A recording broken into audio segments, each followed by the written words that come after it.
was once a carefree youth. I don't care what it says on your screen. This is why people go to the store across the street, because of the way they're treated here. Nobody likes it here. Those watching the woman angrily asking for a manager over a $1.20 price difference imagined that the woman was once a fresh-faced college graduate, too spirited and fun-loving to throw a bitter tantrum in front of a room of complete strangers. She was probably once just some freewheeling college kid, Her biggest concern was which one of her friends she was going to hang out with at night and whether they were going to meet at the movies or a bonfire on the beach. Now look at her.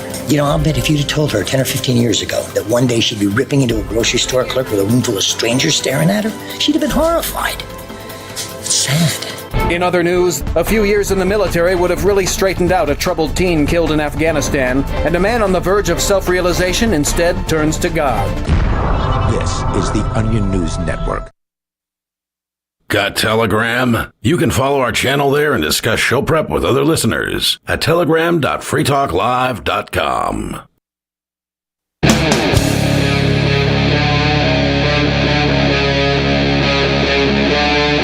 Free Talk Live.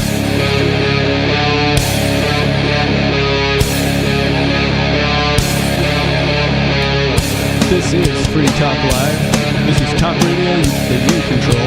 Give us a call. The phone number is 603-283-6160. In the studio tonight, we've got me, Stu, Riley, and Richie Rich. And I guess the biggest news on my mind tonight is that Ross Ulbricht has been freed from his captivity. That's definitely huge news. Like, for me, I'm very jaded when it comes to these so-called politicians, especially Humpty Trumpty, because I don't like Trump and I don't like Biden. Is that what we're calling him now? Humpty Trumpty? That's what I like to call him. All right. Because all the king's horses and all the king's men can't put Humpty Trumpty back together again. But anyway. I like Trumpykins. There you go. That's my pet name for him. Trumpykins works too. But I'm not a fan of either of them. I think Biden is, worse in some ways than Trump, and Trump was worse in some ways than Biden. But I'm really glad that he really freed us if I can talk tonight. I did have a drink with dinner, so. Yeah, he granted him a full presidential pardon. He didn't just commute the sentence, he granted him a full pardon. That really surprised me. I was taken aback by that, but I'm also really pleased that he got it done. This is the problem only going 2 nights a week on weekends, because I feel like this is old news already. Yeah, it is kind of old news. This was Tuesday. Yeah. We're well past this. This is the first show since it happened, though. Really? There was no live show last night? I didn't listen. I didn't see an archive. No. Bonnie was under the weather. And Yep. Well, that makes sense. So why didn't know what happened on last night's show? So I guess more accurately, though, you could say that instead of that being wonderful news, it's the end of really bad, 11 years long, really bad news. Right. Yeah. It's a thing that should have never happened in the first place. Oh, definitely. Like, he got railroaded by the state for sure. 100, life plus 40 years, or was it 140 years? I don't remember which. But double life plus 40. There you go. 2 life sentences plus 40 years. See, that's an absurd sentence for just programming a website. And during his sentencing, the judge felt it important to point out that his ideology was a threat to something, and that she didn't like it. So I mean, she's not wrong. Freedom, the ideology of freedom and liberty is a threat to the state and the government. Of course it is. And, when he's creating a place to sell things that the so-called government people don't like, they're going to get all pissy about it. Yep. I personally found the ideas of liberty probably 5 months after he was arrested. Okay. So that was kind of a big story, and so this has always been one that I followed pretty closely. Yeah. And, ironically, I had friends who lost money shopping on the Silk Road. Mm-hmm. Because despite its free aspect of it, there was still the possibility to get scammed because scammers exist everywhere. And they do. Dude, you can get your drugs for Bitcoin. I'm like, oh, how do I get Bitcoin? Well, here, wire money to this weird European bank account and then wait. Yeah. That's the way it was back then. And he did. I don't know how much Bitcoin he had. Easier. Black markets definitely always have their risks. And I think most people who participate are aware of those. But in the early times, there was some scammers, but then they started with the ratings and the reviews, and you could buy from reputable sources who other people said delivered your drugs or whatever you were buying, on time and as it should. I found a couple of international news stories, neither of which I feel like reading online. One of them was not so favorable towards the release of Ross, and the other was kind of neutral. It was well. The reason for that is because he was slammed in the mainstream media as well, right? Like in libertarian circles, we go, he was convicted of a double life plus 40 for building a website. They made this guy into a monster of a bad guy when he was just murder for hire. A kid that wanted to sell some mushrooms on the internet for Bitcoin. Well, the murder for hire charge is obviously dropped. Right, but that's the story that the media runs with. Of course. So when they release they want him, to sensationalize the headlines and make him seem like an absolutely horrible human being. Right. How dare Trump free a horrible human being? And that's why most people still think it was a bad idea to free him, because they go like, he let this hitman guy go, this drug dealer, this kingpin, and that's still the narrative that the mainstream media runs with. And libertarians and anarchists and us folks, we go like, no, he was just a dude who built a website. Yep. Well, after 11 years in prison, he's finally out. A lot of that time in solitary confinement for refusing to take part in beating up some prisoner. So they had to put him in the hole so that the other prisoners wouldn't beat him up. Even the Ian situation, right? Like we go like, oh, he was just selling Bitcoin. He's in prison for 8 years just for selling Bitcoin. We do that. Right, but everyone else goes, no, it's because he facilitated a romance scam and stole money from old people.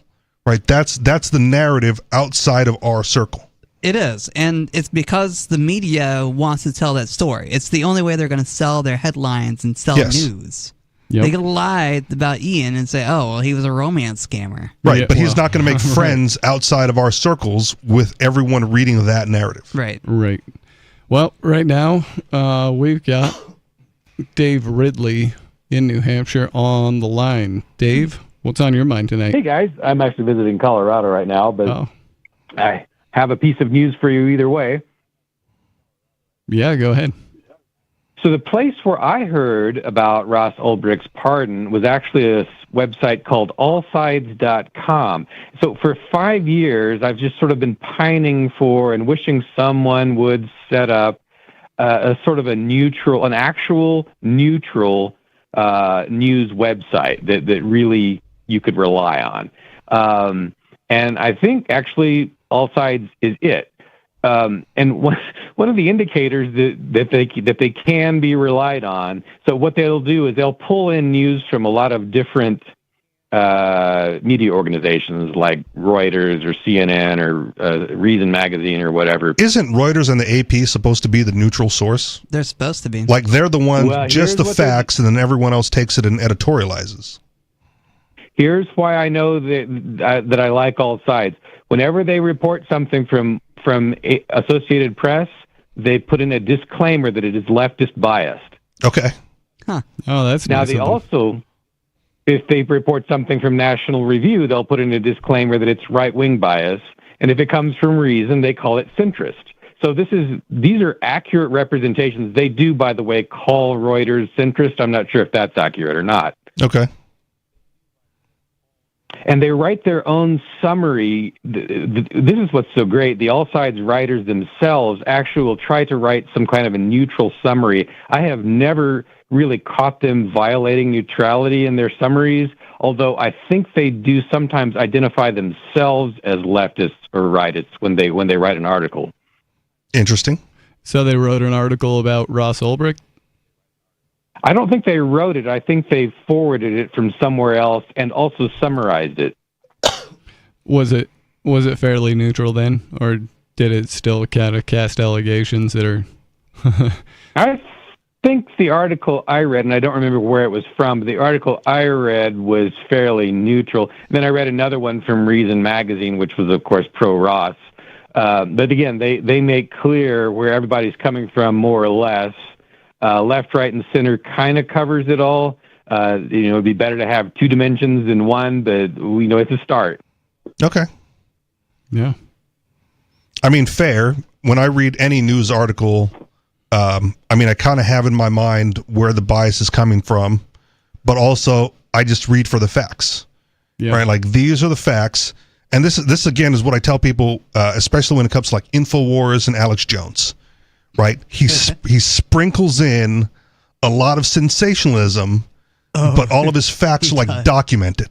Yeah, well, the way you the way you get some value out of that, the way you separate the signal from the noise in that message is to just look for what contradicts. And then when you find, you know, you go and look up all the stuff he says. Yeah. And then you see what you can back up and what, you know. And and that's the thing. A lot of contradictions, and those things you can go ahead and eject. A lot of it is like sourced, right? He's got his primary sources below the article, and if you want to click through like a Wikipedia page, you just click to the primary source. Or do your own search. Fine, but if the primary source is there, there's no reason to look for other sources. Like that's where the news is derived. That's true. If he's editorializing a study, right, and you got like the PDF of the paper right there, and you just read the paper of the study. Those are definitely good places to start. Right. And then you get the facts, and you go like, okay, you know, the rest of it is sensational, but like, yeah, maybe they are putting in the water stuff in the water that makes the frogs gay. Yeah, or it messes with hormonal balances of animals. Right. It does. More accurate. But that's the sensationalism. But when he says it makes the frogs gay, we get wonderful internet memes. Indeed. Right. Or when he said, you know, your lights are spying on you, right? Well, the Hue lights and all the smart bulbs, they got the microphone in it to listen to you. So they're not really spying on you, but they have the capacity to listen to whatever you're putting out there, and that goes to some central server to activate the you know, what the light's about to do. So it's sensational, but there's always a hint of truth if you dig deep enough. Well, we all carry spies with us in our pocket daily. Which is why I don't mind having Alexa in my house. Yep, same here. Like if you've got the cell phone, we're on the same page, and my life is a lot more convenient. Yep. Do you have anything else, Dave? Well, I guess since I think they're so great, I should sing a jingle for them so everyone can remember their name. Awesome. Allsides.com. That was great, Dave. There you go. Thanks for the call. Anyways, tonight we have a few news stories we can do. Richie has brought in a few, and I told him to go ahead and pick one out. You got one ready to go? I'll do the one that you said you wanted to do, and this is from Reason Magazine, so centered bias. A reputable news source. There you go. You said it was from Reason? Yeah. Okay. So per all side, right? Reason is a centrist source, and per Riley over here, it's a reputable news source. Here's how police are being trained to deal with incels. So just for the listeners who don't know, incels are people who are involuntarily celibate. In other words, they believe that they are forced to not have sex. Okay. Can we just call them losers? Is that? Yeah, we can call them losers. Virgin. I mean, if it's involuntary, right? Like, yeah, you can be voluntarily celibate.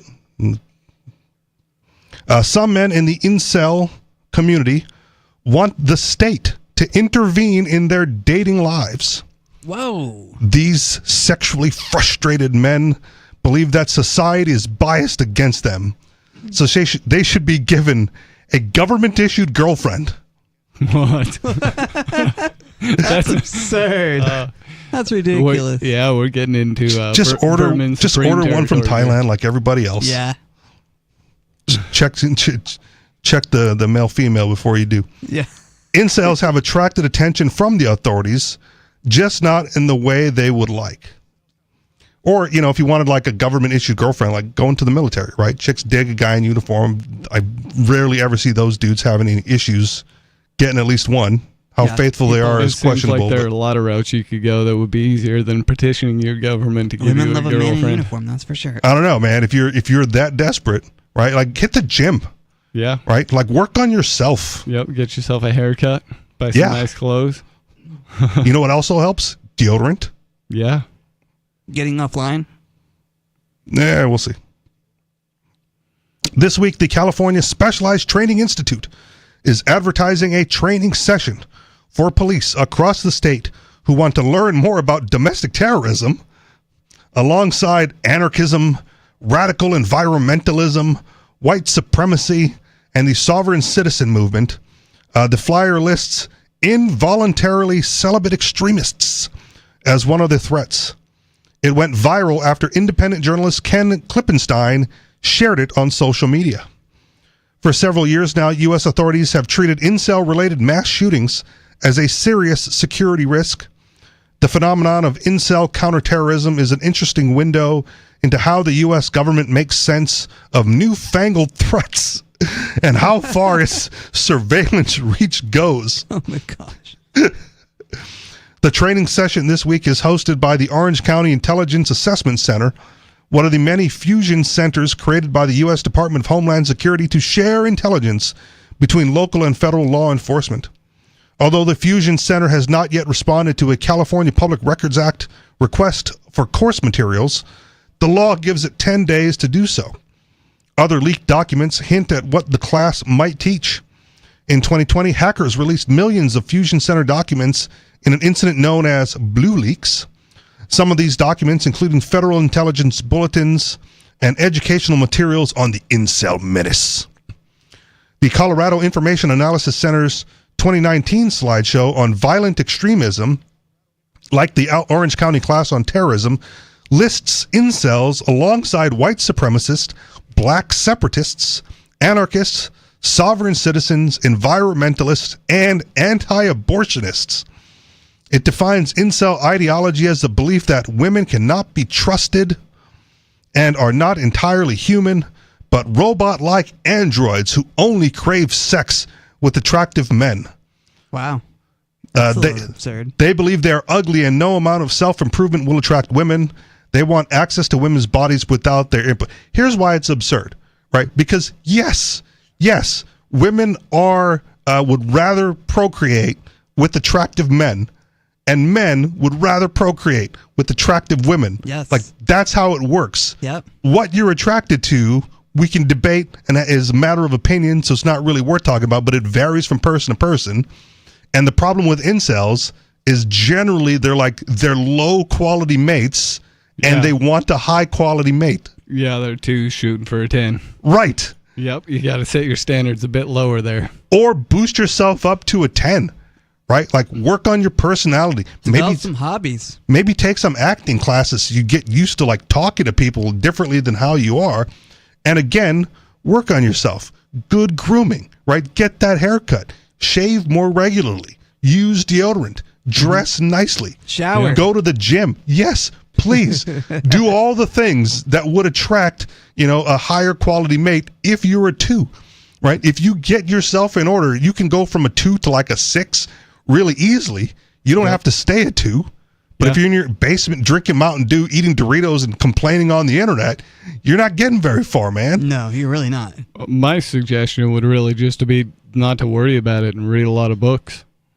Okay. You can increase your intelligence too, but a lot of them probably think they're really smart. And you might find a girl that's into that. Yeah, we all think we're really smart, don't we? We do. We really do think we're smart.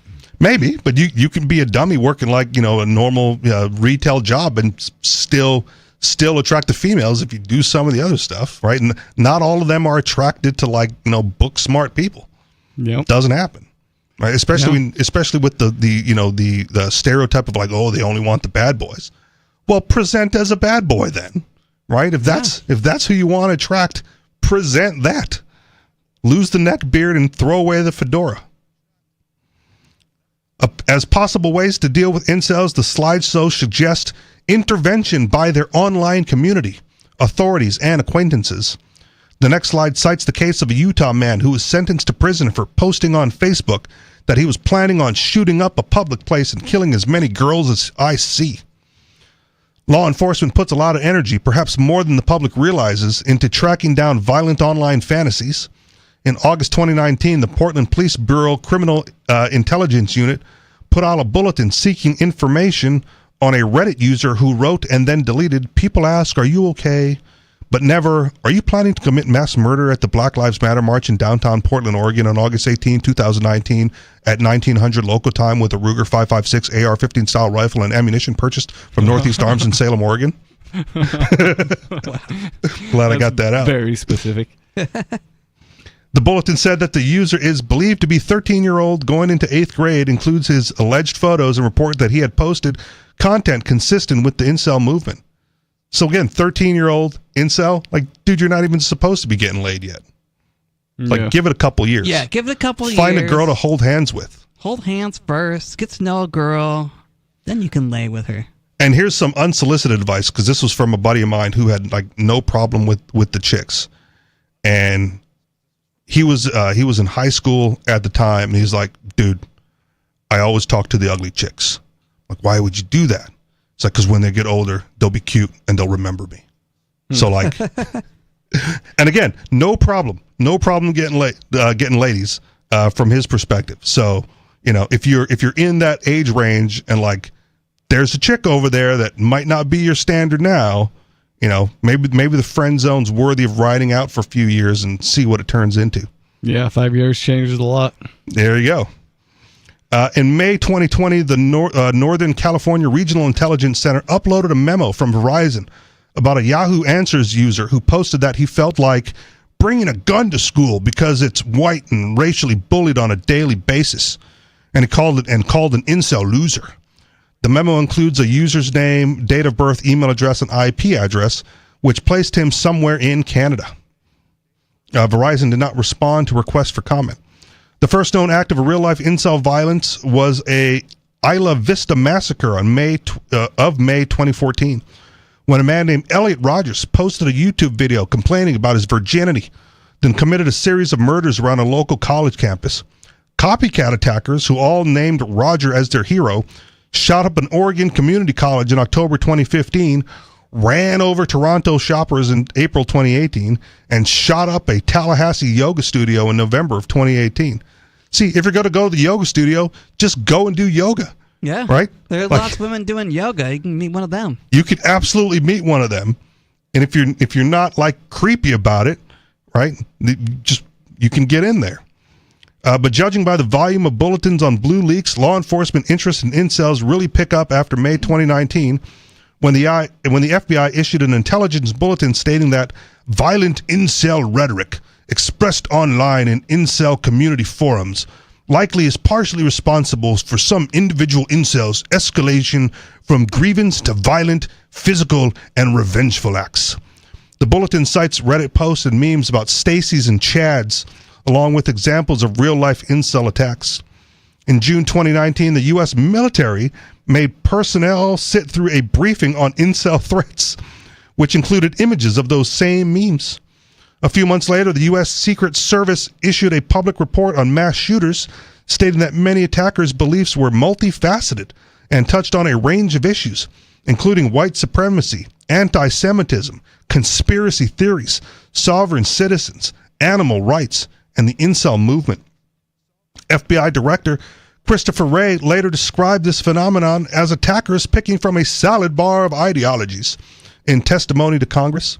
And in September 2019, the FBI issued an infamous intelligence bulletin warning that the new Joker movie had inspired online threats from the incel community and a subset community known as Clown Cell. Oh, wow. Fusion centers in Fort Worth, Texas, Austin, Texas, and Central Florida all distributed up their own bulletins on the potential for Joker-related violence. And it goes on. Wow. Well, I don't know. I don't know if I'm scared enough to need a whole task force. What do you think? Give us a call. 603-283-6160. This is Free Talk Live.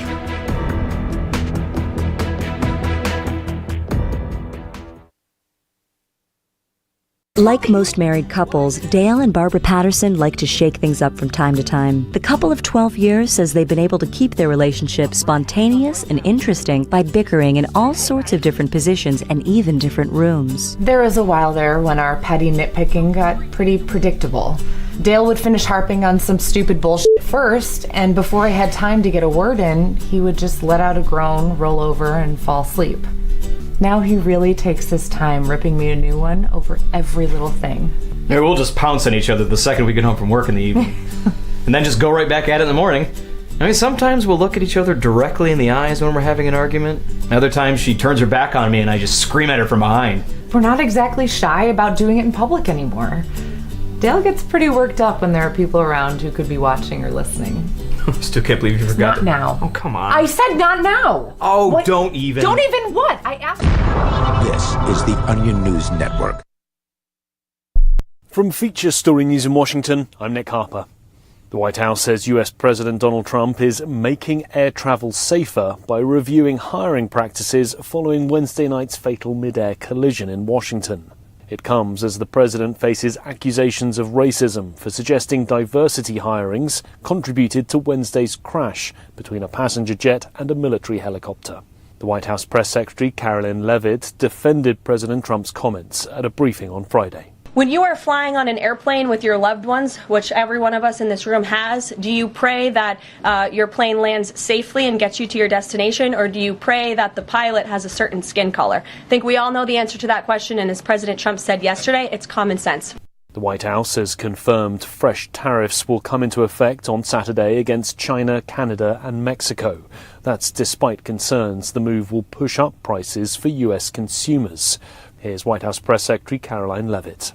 I was just with the president in the Oval Office, and I can confirm that tomorrow, the February 1st deadline that President Trump put into place at a statement several weeks ago continues. The president will be implementing tomorrow a 25% tariffs on Mexico, 25% tariffs on Canada, and a 10% tariff on China for the illegal fentanyl that they have sourced and allowed to distribute into our country. A federal appeals court in the US has overturned a decades-old ban on handgun sales to teenagers. The conservative-leaning Fifth Circuit says the law violated the Second Amendment of the Constitution. Eversense Tony Waterman has more from Texas. The law, which bans handgun sales to anyone aged 18 to 20, had been on the books since the late 1960s, but the Louisiana court said it violated the constitutional right to keep and bear arms. Government lawyers had argued sales to teens were similarly restricted during the 18th and 19th centuries. It's unclear how the ruling will impact national gun sales. President Donald Trump has vowed to roll back gun regulation. Firearms remain the leading cause of death for children and teens in the U.S., averaging nearly 7 a day. The United Nations Secretary-General, Antonio Guterres, has demanded the immediate evacuation of some 2,500 children needing medical care in Gaza. Ever since Jody Jacobs reports from UN headquarters in New York. Of the 2,500 children, the vast majority need very simple medical treatment. But given the level of destruction in the Gaza Strip, this is not possible. The doctors met with the Secretary General this week to advocate for a centralized process for medical evacuations. Antonio Guterres has now added his voice to their campaign, calling on the international community to urgently assist evacuating the children. Jody Jacobs, New York. From Bureaus Worldwide, this is FSN. Our Matrix server is about as free as internet chat can be. Join the existing rooms or create your own at chat.freetalklive.com.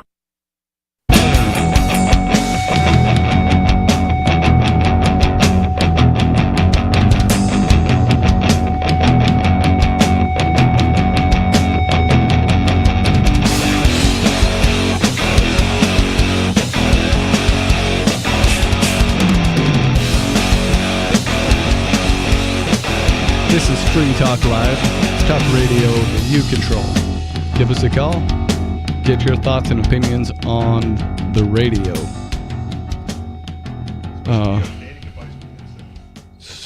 Sorry, you're still muted. I was going to do this read first. Are you tired of the oppressive rules and moderation of the big tech social media sites? Our Mastodon server at social.freetalklive.com can set you free. Mastodon is free, open source, decentralized, and federated. Multiple apps are available for iOS, Android, Windows, Mac, and Linux. Social.freetalklive.com. In the studio tonight, you've got me, Stu. Riley. And Richie Rich. It's my never mind. My audio is not weird. It just sounded weird for a second. Most recently, we were talking about police training for dealing with incels, and we were talking about incels specifically. Any opinion on the other categories of people on that list? Well, to me, it's concerning that they just put those people all anarchists and sovereign citizens into one training group. And so it's a little weird. So I heard some talk in that article about some of it coming out. How much of that is out, and have you seen any of it? What do you mean? be more specific with the question. What's coming out? The material covered inside of that training program. Oh, that's the thing. They don't the California one. They're starting the training, but they haven't gotten the records request processed. Okay. So they tried to get the material and weren't able to on the publication date. So all this other stuff that they're talking about is from like the Colorado and the Utah trainings with similar materials. So the current one in California isn't available yet. Interesting. But it'll probably be similar, right? They're going to shoot up the school. Well, yeah, they're doing this in the fusion centers, right? Which is where your local government works with the federal government in order to either share information. Yeah. The shooter was known to us. He was on our list.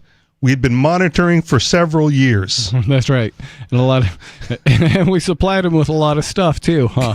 Weird. But they're not going to tell you that. They don't want to tell you that, we supplied him with a lot of stuff, because then it would look suspicious that the government's supplying things to these people. They already do look suspicious. Every time they say he was known to us, you're already suspicious. Well, why didn't you do anything then? Why didn't you question him then? Sure, he actually committed a crime first. Monitor him. If he walks down the street with a backpack or a guitar case, and since you monitor him, you notice he hasn't been taking any guitar lessons. Mm-hmm. Maybe there's something else in the case. About that, Richie Rich, because they don't think that way. Well, then they'd have to leave the office. Yeah. Okay. They got a nice coffee machine there. They're too busy monitoring online chatter. Yeah. From their desks. Yep. Recording the Free Talk Live radio broadcast. They might see if they can catch us on something else. They got to make sure that their favorite kingpin is still going to stay in a cage. Whatever. Yeah. Do you want me to continue this article? There's still a little ways to go. I mean, like 3 paragraphs. If you got more about that, there's only 3 paragraphs, as long as we don't have callers. To round out the hodgepodge of unrelated dangers, the bulletin also mentioned the threat of Islamic State group, car ramming, and drug-laced Halloween candy. Wow. I thought that one was busted a long time ago. Yeah, I thought so too. Yeah, but they're evidently, still doing that? Jeez. Were they ever doing it? No, I mean just the scare tactic of it. Yeah, every Halloween there's a new generation, a new group of kids to scare. I'm sure nobody is willingly giving your kids edibles. Be careful with saying nobody, because we know nobody. Yeah, we do know nobody. Yeah, he wouldn't do that though. He definitely has some edibles though. He wouldn't give them away. Okay, that's fair. Yeah, he wouldn't give them to some kids. Not to kids. Okay. He might give them to his friends. All right. It cites a 2018 report about an Ohio child who had meth poisoning after trick-or-treating. The police later arrested, anybody? His dad? Close, yeah, his parents. Oh. Concluding that the drug did not come from Halloween candy. And a 2019 article about Florida preteens who accidentally ate marijuana edibles at school. Now, that would be a good place to do it, right? If you were like the cafeteria lady. Yeah, and just wanted to mess with some kids. you giving me the side eye of the last time. No, have fun taking your exam now, boy. You messed with the wrong person. Enjoy your exams, my friend. You're not going to be so hyper in about 30 minutes. Are you, kid? The Fusion Center is an incredibly powerful system for disseminating information to law enforcement. When a bulletin goes out, police across America jump to attention. But all that information is not always put together in a coherent way. Oh, you don't say.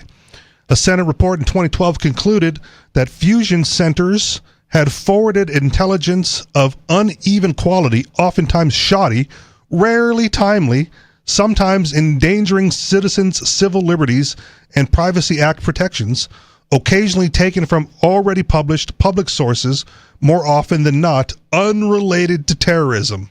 Well, and that's the end of the article. I am shocked and horrified that goes on. Oh, yeah. You're talking about the best and brightest among us. How could this kind of incompetency happen? It's beyond me. Again, it's the low-hanging fruit, man.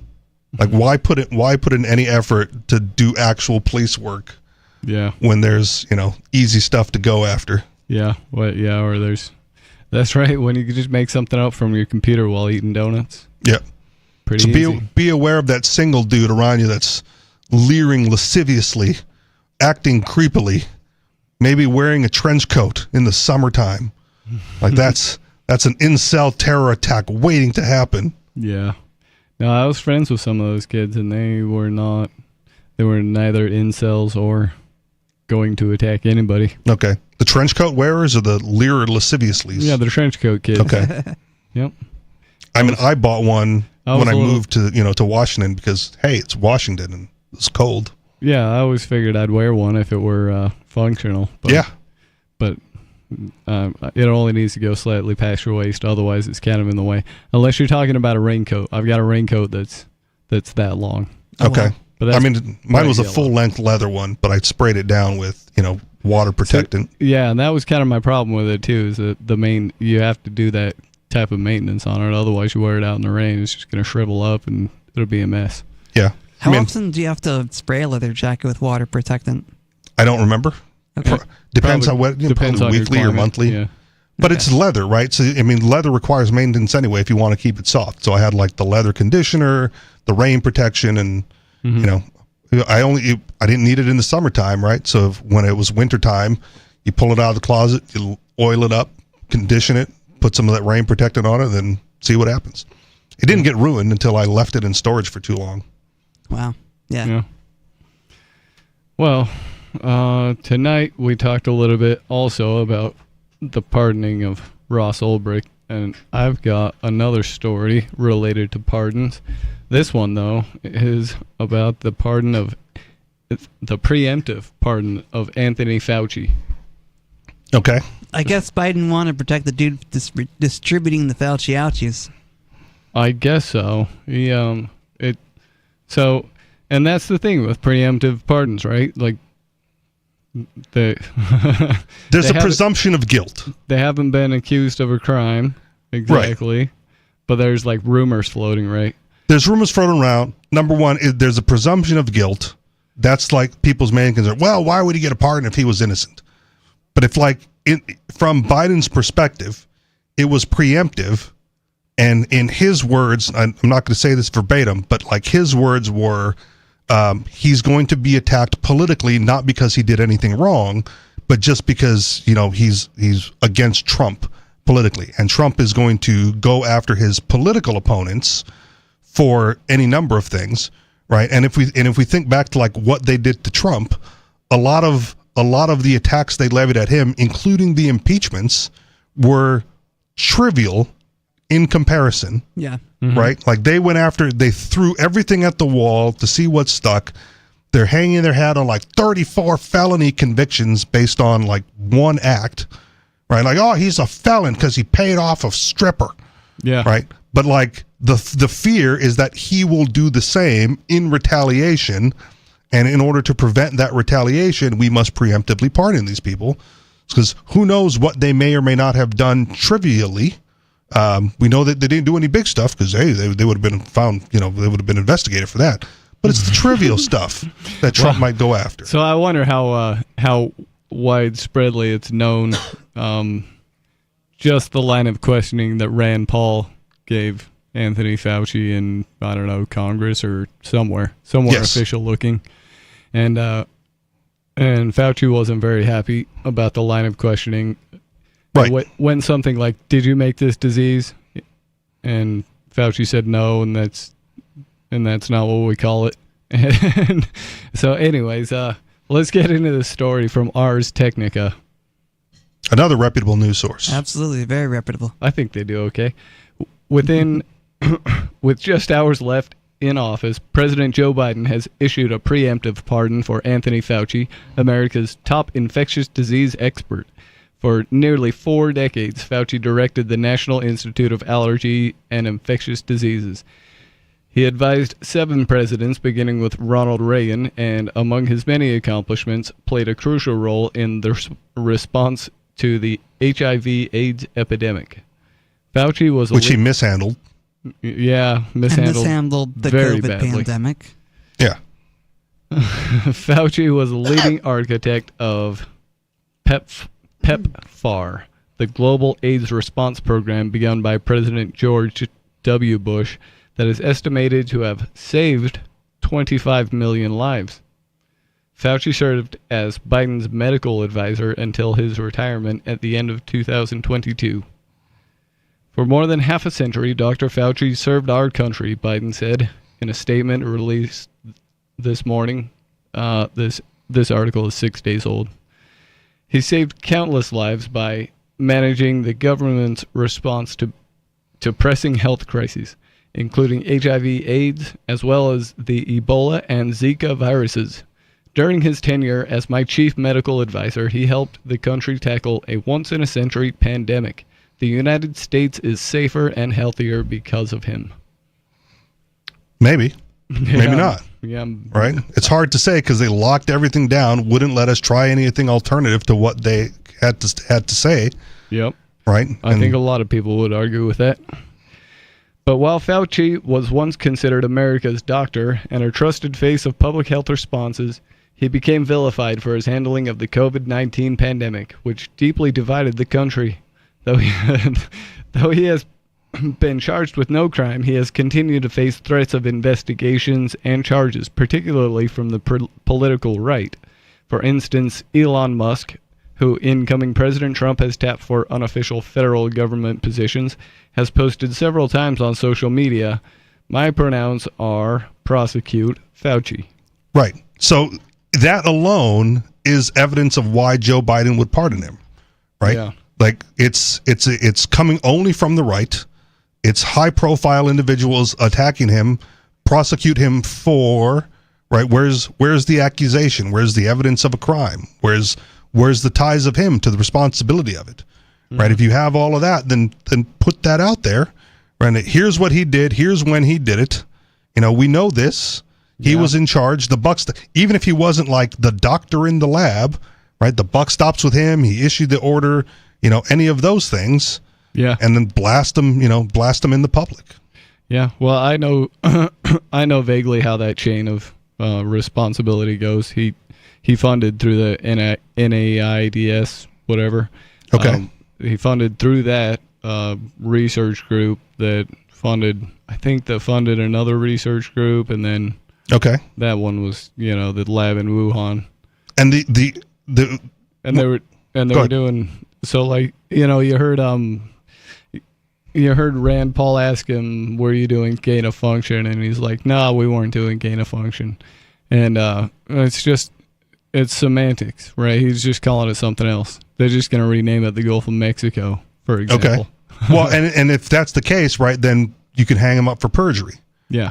Right. But I was talking to a friend yesterday a little bit about this, right? And if you want to discuss the funding and taxpayer money going to the research, right, I'm happy to concede that taxpayer money shouldn't be going towards research at all because it's taxpayer money. Yeah. Right. But I also think that scientists should be doing research. And I think they should have the right to do whatever research they want as long as they're responsible for the results. So if you tell me that, well, they have to do it in China because they weren't allowed, it was illegal to do it in the United States, I'm like, fine, do it in China then. Yeah. Right? Because why is the United States preventing them from doing scientific research? Yeah, that's where it gets tricky, right? Is when you got to be responsible for what you did. Well, and I brought this up again, last week with the California wildfires, right? Like, I'm on record as saying I want restitutive justice. I don't want penal justice. I don't want people, peaceful people who aren't a harm to society locked in cages. I want them working toward making good on whatever crime that they committed. I think that sounds way better than what we have. It does. But if you go like these California wildfires, right, caused, $100 billion worth of damages, right, or whatever that number is, and it's one guy who committed arson that started it all, right? Like, he's never going to be able to pay that all back. He's never going to be able to make good. It's impossible for one guy to make good on that. So, how do you get the justice, right? And if you're like a research facility in China, right, and you're doing whatever medical research you're doing, and a mistake is made and the virus gets out of the research facility, right, you're never going to be able to make good on that. But do you shut down all research because of the possibility? No. You don't stop your neighbor from having a bonfire in his backyard because of the off chance that he might set the entire city on fire, right? That's a ludicrous response to the potential outcome. What do you think about backyard nukes? I'm for it. Okay. Again, like if it's in your backyard and you've managed to acquire it, right? It's none of my business. I think I have to take the for position as well. If the alternative is the the tyranny of a right, the threat of a jackboot on your throat. If someone has a backyard nuke and you have to stop them from having it, right? How are you going to do that? If you try to aggress against them, they're going to use the nuke. That's the purpose of having it in your backyard, is to prevent people from aggressing against you. Hopefully there are some people that know and love that backyard nuke builder and can have a peaceful intervention. Why would you even need to intervene? It's for his own protection. Well, just don't attack him. I don't know how don't try to take it away from him. In self-defense.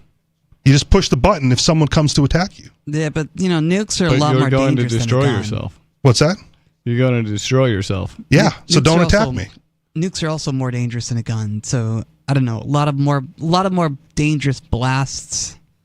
Yeah, radiation. But the response is don't aggress against the guy, and he doesn't have a reason to use it.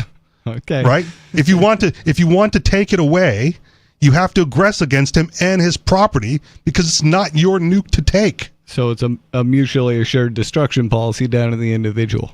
It can be. Why not? Okay. I think it might work out. I mean, an armed polite society is a polite one. If you don't want him to activate the nuke, just don't aggress against him. And if you're worried about him using it randomly, like, don't be his neighbor. You might have people move away. Really polite at that point. Yeah. If he's crazy, just move away. Why would you live next to a crazy guy who might set off a nuke? Unless you have one too, and you're like, hey, stay in line. I've never tried. I'm not building one. I've only halfway looked at it at all just because I'm curious. Where are you going to get the uranium? But I mean, the process is described in a Tom Clancy book. It's not like it's hard to find. So, well, hard to find and like affordable are two different things. Oh yeah, materials wise. Well, there you go.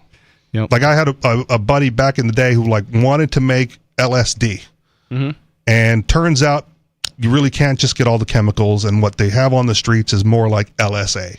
Yeah, it's a different compound and you could get that stuff online. Yeah, it's like, oh, we're going to make LSA instead. Can you find the process for it though? Yeah, because they did it. Yeah, okay. It's like, I wonder what the difference between LSD and LSA is. Look it up, man. Okay. It's mostly the chemicals that go into it, because LSD requires like a controlled substance that you have to be a scientist or a chemist, and you have to order it through the government, and it's you can't really find that stuff on the street necessarily, or it's very difficult and very expensive. But LSA, like hardware store and online shopping, will get you everything you need. Okay. Okay. Interesting. Well, to continue with this article, it says that since retiring, Fauci has been under federal protection due to death threats on his life and the life of his family. That's right. He had a security detail. I think that Trump removed it. That is no more. Yep. In issuing the pardon, Biden emphasized that Fauci is not guilty of any wrongdoing. He justified the uncommon pardon by arguing that it is essentially a good conscience effort to protect from a political witch hunt. There you go. There you go. See? Just like Richie said. I believe in the rule of law, and I am optimistic that the strength of our legal institutions will ultimately prevail over politics. But these are exceptional circumstances, and I cannot in good conscience do nothing, Biden said. It's also my understanding, real quick, that they can go through the entire prosecutorial process, right? They can have an investigation. They can indict him however they want. They can present all that evidence in trial. They can find him guilty, and they just can't punish him, right? So then the question is, like, is it worth going through all that effort, spending all that time, money, and resources to get a guilty verdict on a guy that you can't sentence afterwards? No. Because he's already been pardoned. I mean, Probably not. It's taxpayer money. For me, I would say yes, because the information to be publicly known and admitted to Yeah, but what are the people going to do of that value. information to? Why would people care? Putting Fauci in a cage is of little value to me. Yeah, but the average normal person, the average normal listener out there isn't going to care anymore. The COVID pandemic's over in their minds. Fauci being guilty of something isn't to them an issue. And if you want the information, just conduct the investigation. And I would say again, if you want to get down to funding, I don't want taxpayer money and my resources going to that, right? But if you do, right? Then start a GoFundMe or whatever it is and do your investigation. I guess the more illegal part, rather than the going out of country to do a program that he wasn't supposed to do, would be the cover up shortly after. Okay. Where he told if I'm remembering correctly, he told there's an email that got leaked between him and Peter Daszak saying, we gotta say this was this came out of the wet market. Okay. And don't even talk about the lab. And, yeah. So and they made a concerted effort to squash any stories in the media. Yeah. So, and if that's not true and there was a cover up, hang him on that. If that's if making up a story is legal, right, go for it. But there's a lot of things that are legal elsewhere that the United States criminalizes and vice versa, right? And if you're not allowed to do it here, right, then you ought to be able to go elsewhere to do it where you can, right? Even like the cloning of animals, like, oh, you can't do that here. Like, well, other places will let you. So if that's like the line of science you want to follow, you just go where you can do it. And I'm fine with that too. Yeah. That's the reason why Guantanamo exists, right? The United States doesn't torture, but you can do that in Cuba. You transfer everybody to Cuba where it's fine to torture and maim people for no crimes and not give them due process. I'm okay with some societies being okay with torture as well. I don't want to live in one of those.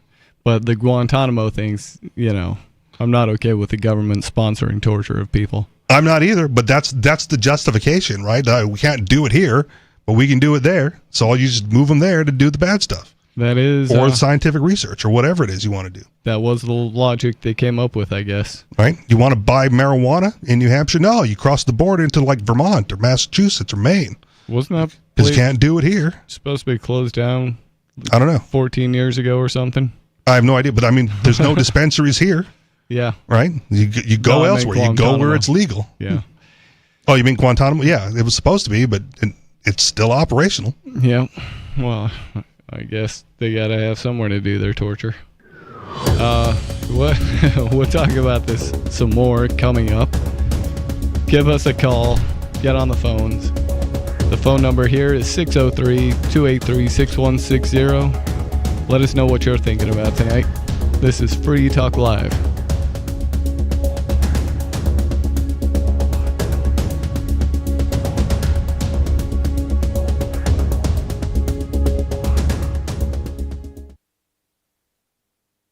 Uncovering the secrets and exposing the lies. That's what the readers of freedomsphoenix.com get every day. freedomsphoenix.com, constantly providing the information, the real news about government policies, and the real relationship we all have with the coercive government. The real condition of the economy, innovations in technology, breakthroughs in energy, health, and computer science.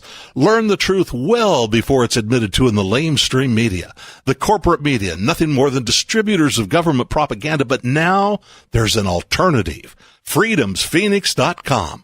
Constant news updates on the issues that affect your life in the most important ways. With liberty and property under constant attack, freedomsphoenix.com provides the understanding behind the propaganda, and it encourages the participation of its readers. Go to freedomsphoenix.com. That's freedoms with an S, phoenix.com. freedomsphoenix.com. The revolution between the ears has already happened. How many lawyers does it take to change a light bulb? None. They'd rather keep their clients in the dark. There are too many lawyer jokes to count. However, there are some lawyers with more noble intentions. At the Institute for Justice, we bring the light to our clients. We are a non-profit public interest law firm with clear values and principles. At IJ, we fight for those whose most basic rights are denied by the government. Visit our website today at ij.org.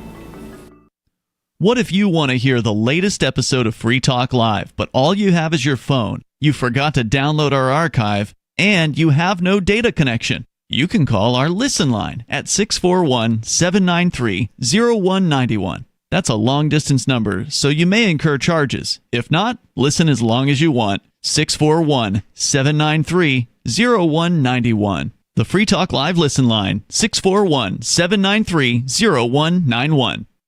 The latest episode of Free Talk Live continues with Hour 2 up next after the news here at listen.freetalklive.com. From Feature Story News in Washington, I'm Nick Harper. The White House says US President Donald Trump is making air travel safer by reviewing hiring practices following Wednesday night's fatal mid-air collision in Washington. It comes as the president faces accusations of racism for suggesting diversity hirings contributed to Wednesday's crash between a passenger jet and a military helicopter. The White House press secretary Karoline Leavitt defended President Trump's comments at a briefing on Friday. When you are flying on an airplane with your loved ones, which every one of us in this room has, do you pray that your plane lands safely and gets you to your destination, or do you pray that the pilot has a certain skin color? I think we all know the answer to that question, and as President Trump said yesterday, it's common sense. The White House has confirmed fresh tariffs will come into effect on Saturday against China, Canada and Mexico. That's despite concerns the move will push up prices for US consumers. Here's White House Press Secretary Karoline Leavitt. I was just with the president in the Oval Office, and I can confirm that tomorrow, the February 1st deadline that President Trump put into place at a statement several weeks ago continues. The president will be implementing tomorrow a 25% tariffs on Mexico, 25% tariffs on Canada, and a 10% tariff on China for the illegal fentanyl that they have sourced and allowed to distribute into our country. A federal appeals court in the US has overturned a decades-old ban on handgun sales to teenagers. The conservative-leaning Fifth Circuit says the law violated the Second Amendment of the Constitution. FSN's Tony Waterman has more from Texas. The law, which bans handgun sales to anyone aged 18 to 20, had been on the books since the late 1960s, but the Louisiana court said it violated the constitutional right to keep and bear arms. Government lawyers had argued sales to teens were similarly restricted during the 18th and 19th centuries. It's unclear how the ruling will impact national gun sales. President Donald Trump has vowed to roll back gun regulation. Firearms remain the leading cause of death for children and teens in the U.S., averaging nearly 7 a day. The United Nations Secretary-General, Antonio Guterres, has demanded the immediate evacuation of some 2,500 children needing medical care in Gaza.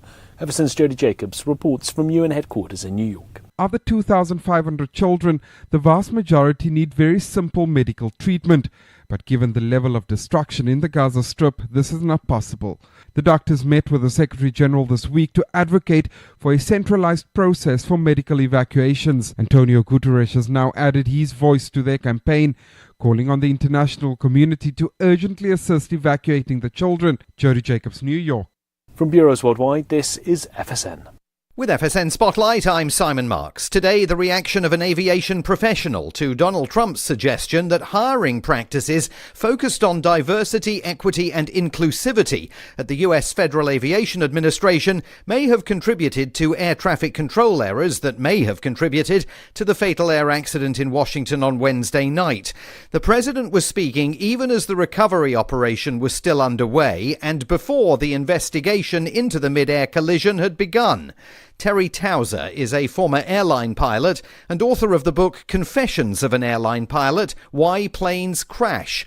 Does he think DEI is part of the problem? It's just not only disgustingly inappropriate, but I mean, it is stupid. I'm sure that the poor air traffic controller in this case is going to get hung out to dry, and it will be very interesting to see whether or not he was really working more than one position, because you can tell from the air traffic tape this is very, very busy. And I did notice that his conversation with the helicopter was very clipped and brief. So it might well come down to hiring. As in not hiring enough air traffic controllers rather than hiring too many based around DEI policies. The head of America's National Transportation Safety Board pleaded on Wednesday for lawmakers, the media and the public to give the investigation the time that it needs. She was speaking just 2 hours after the president insisted he wants it all over quickly.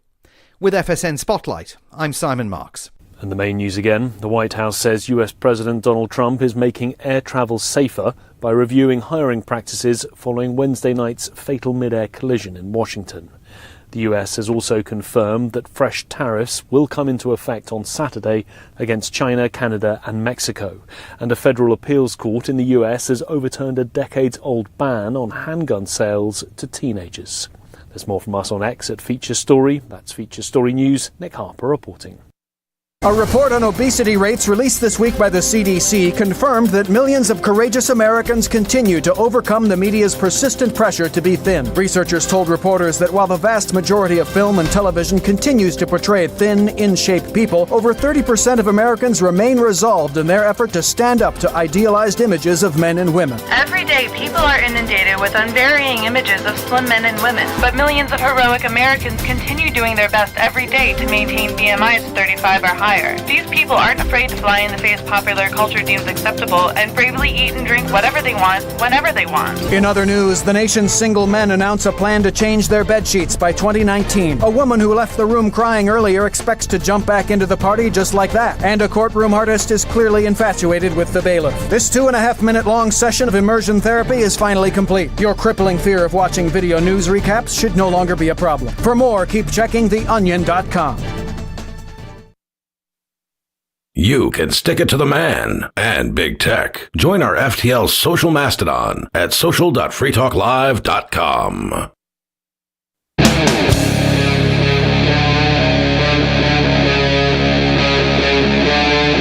Free Talk Live.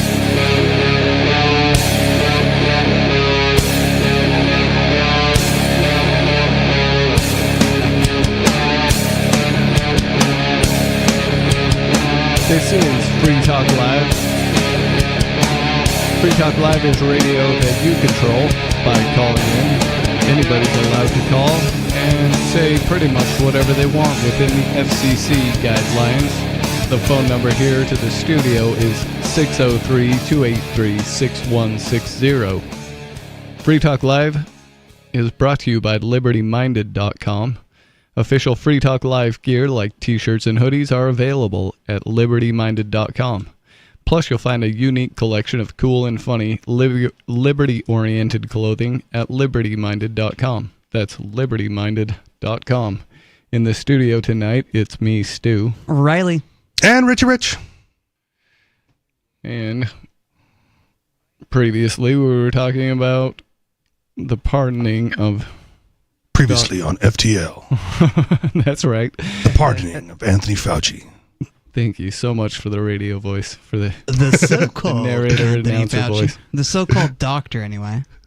The alleged doctor, Anthony Fauci. So much hype built up now. Yeah. So to go on with this, where did he get his medical degree anyway? Probably a university in Africa.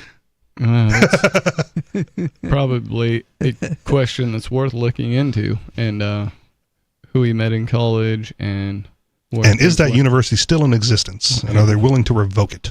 Yeah.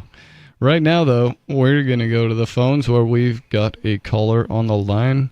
On the screen, caller, you're on Free Talk Live. What's on your mind? It's a boy. Oh, man. I was so glad I had last week off. Did not have to hear that. The Dread Pirate Skeeter, the Commissioner of Murder of Free Talk Live. Oh, yes. Please, FBI, did you hear the admission? Did you hear it? Start investigating Skeeter because he's now known to you. Of Free Talk Live. I keep dispelling all your lies about Ross Ulbricht, Roger Ver, the government. That would probably just look like Skeeter investigating himself. Economics. The sad thing about the Roger Ver one is, like, someone posted and asked when the Roger Ver pardon was coming, and Elon responded out of all people and said no. He revoked or he renounced his United States citizenship, so he doesn't get a pardon. Tragic. And it basically said like membership has its privileges. So Roger Ver is probably not going to be on the list. That's interesting. That's how he acquired his fortune, by being a member of the biggest, baddest gang of the world. You're talking about Elon Musk or Roger Ver? Oh, Roger Ver. He amassed his fortune by being a part of the government? No, by being a citizen. Yeah, by being a citizen of the United States. The people are the government, idiot. No, we're a collective. Whoa. Yeah. You can't be calling people idiots on Well, the government is made up of people. We can call you an idiot, though. You have a vote, and you fund the government, right? I don't fund the government. I don't vote, and I haven't funded it voluntarily ever. Yeah, under duress is not me being government. Do you transact with the citizens of the United States? I don't know if they're citizens. I don't know what you mean by that. I'm going to say technically no, because we've already established there's no such thing as a United States citizen.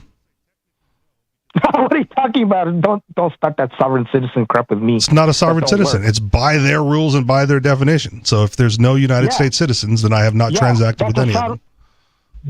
Don't start that stuff. That's sovereign citizen myth. No, if you're asking a question and I'm answering a question, no, I have not transacted with any United States citizen because there are none. Definitions matter, Skeeter.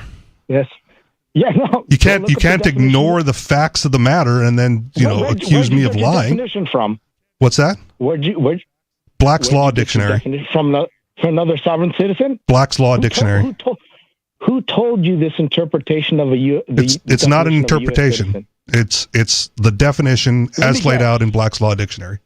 Let me guess. Christopher Gronsky. No. Again, you've asked a question, Skeeter, and I've answered your question directly, and you're still throwing out straw men of other things I may or may not have gotten my information from. Yeah, that's not how you have a productive conversation. You don't look up the definition of a U.S. citizen in the Black's Law Dictionary, right? You look up the definition of citizenship. That's what they use. That's what they use. It's anyone. The 14th Amendment says it's anyone born in the United States. They're granted citizenship. And where else? Go ahead. Where else? So what's the definition in the Black's Law Dictionary of a U.S. citizen? Not of a U.S. citizen, of citizenship. Citizenship is, again, an agreement. It's an arrangement where you offer your duty of allegiance in exchange for their protection. Protection, essentially. An obligation of allegiance in exchange for a duty of protection. That's like the summary definition of citizenship in Black's Law Dictionary. Well, Skeeter thinks that they actually do protect you, which is, I can give you countless examples of how they don't. But so we've been over this one. Do you have anything else? Because you never call what you really wanted to call about. So let's get to that thing. First off, the Supreme Court rules what the contractual duty of the government is. And they ruled they have a duty to protect the general public, which they do. You see... No, they've ruled that they do not have a duty to protect. That's why the agreement is null and void. And if they do, then their actions can show that they're wildly askew from that target. The Supreme Court, they ruled that they do not have a duty to protect any particular individual, but they have a duty to protect the general public. That is the contractual duty of the government to a citizen. You understand that? But if they don't have an obligation to protect the individual, then no individual is part of that arrangement. Yeah, and there is no collective. That's only made up of individuals. So if they're not accountable to the individual, they're not accountable to anybody. If the individual isn't covered by the collective contract, then it's null and void. They are accountable in elections. If they're guilty of dereliction of duty, they can go to jail. They can be fired. You just can't sue them. So stop with this sovereign citizen nonsense. It's not sovereign citizen nonsense. Again, it's by their rules and by their definition. But we all know they don't like their rules and their definitions. 14th Amendment and you can sue them by hiring somebody who works for their team, and you're not going to win. Isn't the Constitution? It does not. It does. That's what they use for their definitions on their rules, though. Anyway, this is not what I want to talk about, right? Obviously. So let's get to that thing. You should just start with what you want to talk about from now on. I wanted to get away from your lies about Ross Ulbricht, Roger Ver. There's no lies. Everything we said is truthful, validated information. And since he's been granted a pardon, I guess he can't incriminate himself, so he can go ahead and tell us how all of that went down when he feels like talking about it. Only the guilty need a pardon. And so Anthony Fauci is guilty? You're lucky that Trump is just desperate for special interest votes. But anyway, yeah. Well, and to be clear, you're throwing out that rhetoric of only the guilty need a pardon, and that's not even how they're presenting it, right? Like you're already off base. The narrative is only the guilty need a preemptive pardon, right? Mm-hmm. If you've been tried and found guilty, yes, you are guilty, and then you can be pardoned. But the narrative going forward right now from the left when they thought Trump was going to do it, and now from the right that now that Biden has done it, right, is having a preemptive pardon before you've been investigated, before you've been arraigned and indicted and tried and found guilty, right? Before all of that, if you receive a preemptive pardon, there's an indicator or presumption of guilt a priori to any of those other actions.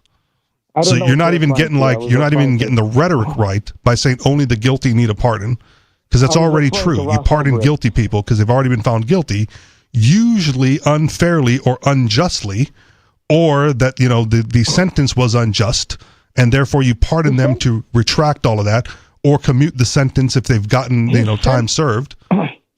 Ross Ulbricht's sentence wasn't unjust. He scored the highest offense score of 43, right? Objectively, which recommended at least a life sentence. But he got double life plus 40 years. Yes. That's what you get when you're a pioneer of internet drug kingpinning and murder for hire. He was a kid who wanted to sell some mushrooms on the internet, man. You don't plead guilty, right? What do you expect when you don't plead guilty? What do you expect? He could have had 10 years to life. Right? Yes, but he wasn't guilty. Closer to 10. And he was never tried for murder for hire. You're just, again, you're the one falsifying the information and projecting this as something that he was tried and found guilty of when it is not true. I thought you wanted to get away from that. Anyways. Let me answer. You cannot be tried for murder for hire when they're imaginary people. He was charged with murder for hire on the one real person he tried to kill. Right? Unfortunately, that trial didn't come to pass because he was not guilty of it and doesn't need to be pardoned from it. He was guilty. There was no trial. You just said there was no trial. He could not have been guilty. He could not have because nobody died. He could possibly have been guilty of conspire to do so, but... Did you hear what I said? He wasn't tried for murder for hire. We know. That's the point. So why are you saying that he was pardoned for murder for hire? Or that he was a part of murder for hire? You can't be tried for murder for hire when they're imaginary victims, idiot. If they're imaginary victims, then he still did nothing wrong, idiot. Yes, he did. It was his intention. What's the crime? If you can't be charged with murder for hire, if there's no victim and no hitman. The crime was his intention to kill a real person. He thought he was trying to kill a real person. That's a real crime. They get people for that all the time, right? That's like part of the TV shows of cops or whatever, where they're like, you know, or the rentahitman.com website, where they actually get people exchanging the money. They did a whole movie about that recently. I forget what the movie was. It might have been Hitman or something. It has to be for number one. It has to be a real person. Number two, they didn't even catch Red and White at that. They didn't even know who Red and White was at the time. The person who he hired to kill people, five people. Right? But if there's no real person, if in one breath you're saying there's no real person, and in another breath you're saying he had intended to kill a real person, then you're already internally contradicted. You can't have it both ways. There's no contradiction. And not only that, if you want to be accurate, you have to say DPR because he wasn't the only person who had login credentials for that account. That's another libertarian lie. That's another libertarian lie. First off, his defense it's was not absurd. actually. I'm pretty sure that was documented and admitted to in court. That's not documented. All admins had their own login. He was the only one that could log into the mastermind page, and he had the keys to the the PGP keys to Dread Pirate Robert's signing of his posts. Have you even seen the movie? Do you even understand the concept of Dread Pirate Roberts? I looked at all the evidence and all the YouTube videos and all the testimony. Well, watch the movie, man.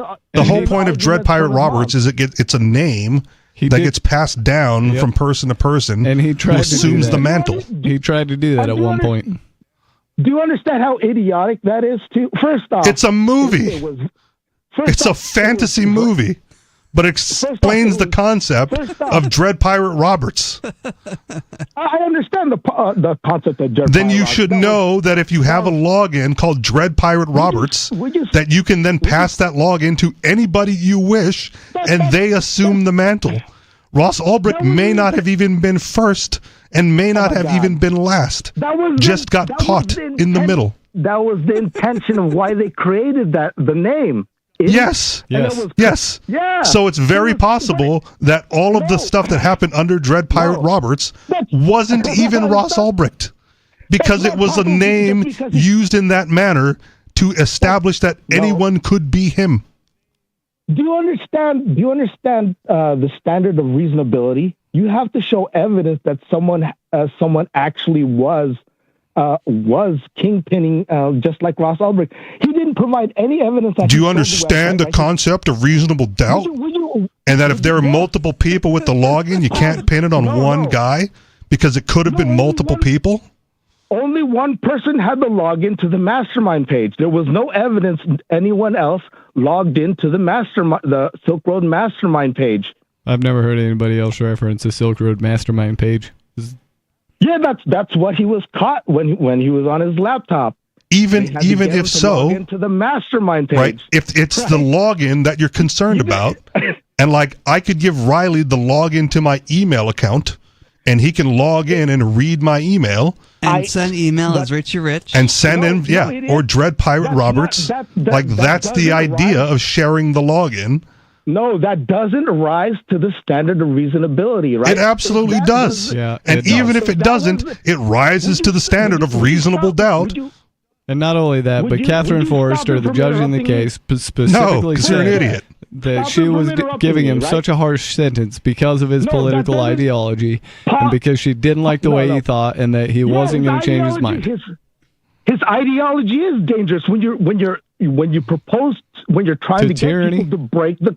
Yes, the ideology of freedom and liberty is dangerous to those authoritarians in power when you're threatening their power structure. Threaten all the power structures. He's interrupting me again. I don't care. Nobody here cares. They like me way better than they like you. No, you're more likely to get muted. This isn't Free Talk Live. You just talk over people and you don't give them a chance to get their point out. We've given you multiple opportunities, dude. Yeah, you don't make any good points. You never have since day one. Hey! Cry in the Mountain Dew bottle, incel. Liberty itself. Do your job first, Chair. Liberty. Do your job first, Chair. You want to use your time on the air to tell me how to do my job, Skeeter? That was your opportunity to just dump them. Or do you just want to say the thing? Liberty Liberty. Say by itself is not a dangerous thing. But when you try to get other people to break the collective rules, when you can leave on your own volition. Yes, when you try to set the slaves free and give them the ideas of freedom and liberty so that they can set themselves free. We are, dude. How are you slaves? We can't leave unless we pay the dues of the institution. The same way Roger Ver is a slave because they're dragging him back. I'll pay. No, they dragged him back because he falsified his 2017 tax returns. Again, libertarian lies. Why do you think he filed a 2017 tax return? So he could leave the country without having the burden of having to come back. I don't think you can fill out a tax return he left in 2014, correctly. idiot. That's also probably true. They're all filled out fraudulently. He left in, you get your facts wrong. He left in 2014. Why does he need to file a 2017 what are you screaming tax about? return? Oh, I don't know then. They shouldn't have filled it out. If he was already gone and already no longer citizen and already renounced. Because it's alien doesn't know facts. Because foreigners have to pay dividend taxes on their U.S. companies. He owned the U.S. company, so he still had tax obligations to the U.S. Stupid. Taxation is extortion. Thanks for reminding us that taxation is extortion. That's the main crux of the argument of his tax evasion. Well, it kind of seems like they should have told him about that at the time and not 10 years later. Stop interrupting. Rich, do you acknowledge that? Do you acknowledge foreigners have to pay dividend taxes on their U.S. company ownership? If you're saying that that's the rule, I acknowledge that that's what you believe, but as we've just noted, taxation is extortion, and you have under libertarian philosophy, you have no obligation to be truthful with people trying to rob you. Taxation is just fees. You have no obligation to be truthful with those trying to rob you. Just like HOA fees, you're allowed to leave. There's no excuse for you. Will you acknowledge what I just said? I didn't care what you said because you talked over me. Oh, okay. Listen to the first part. Why don't you wait and wait your turn and wait? Because you asked me a question and I answered it, and then you interrupted while I was answering your question directly. Yep. If you're gonna ask your question, you better wait for the answer. Idiot. No, wait for me to finish my point. No, what'd you hear? What'd you say? I said you have under libertarian philosophy, you have no obligation to be truthful with the people trying to rob you. Now, what's your case that they're robbing you? You're on their land, right? Just like the No, he was not on their land. He was already in another country. Gone. What land are the slaves on in Jones Plantation? Tell me. Master Jones. Yeah, and guess who Master Jones represents? Really, the collective citizens of the United States. Before that, no, he doesn't represent the collective citizenry of the United States. Yeah, he is the single tyrant in power at the time. No, yeah, that's the citizens with their collective vote, idiot. No, the citizens in that case are the plantation slaves. Yeah. So if the citizens were to agree with libertarian principles, you could abolish taxation right now. You just have to convince the general public. There's nothing about slavery that's involved in it. They take my money involuntarily. No, just like I don't give it to them. I don't give it to them willingly. Yep, I don't consent to them taking it, and I don't consent to what they use it on. Of course, you don't care about consent, Skeeter. I don't want to pay my mom rent. Is that involuntary? No, I can leave. Yes, right? You can leave because, again, we've already established this. It's a poor example because you're conflating private property with what is commonly referred to as public property. And in the United States, the prevailing ideology was that there were no kings who owned all the property and that we could all be landlords of our own property. Like that's what the United States represents. And so when everything is privately owned, then the crown has no claim. And if the crown establishes a claim, they are then tyrants. That's the difference. That's what separates us from the European model. Idiot. This is not a monarchy, idiot. I know, which is why each landowner is sovereign to their own land. Like your mom is sovereign to her own apartment, of which you dwell in the basement, right? She can kick you out, but the United States cannot kick me out because they don't own the land. That's right. And the deal is supposed to be that you can go get your own chunk of land and not let your mom there if you don't want to, if you're mad at her. No, you can't. That was never the rule. That was never the rule of the United States. You can't just get your own land. You're not subject to the jurisdiction of the government, right? The government is representatives of the general public, right? No, the rule was that you could get your own land. Yep. That's why there is still the concept of a allodial title in some areas where it's free and clear of all government intervention. Where does it say in the Constitution that when you get your own land, you're not subject to the jurisdiction of the Constitution?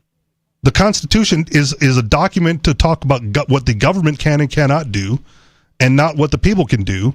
And if you want to find it anywhere, it's likely going to be in the 9th Amendment, which says anything we haven't already covered is reserved for the people or the states that they reside in. Like the 9th and 10th Amendment. If it's not authorized by the federal government in the Constitution, it's reserved to the states and the people.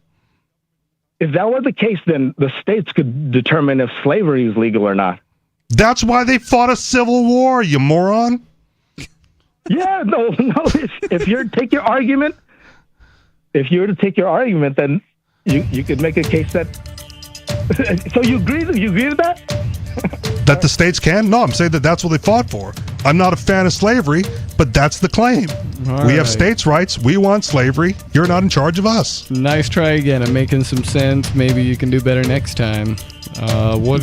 Give us a call at Free Talk Live, 603-283-6160. It's Free Talk Live.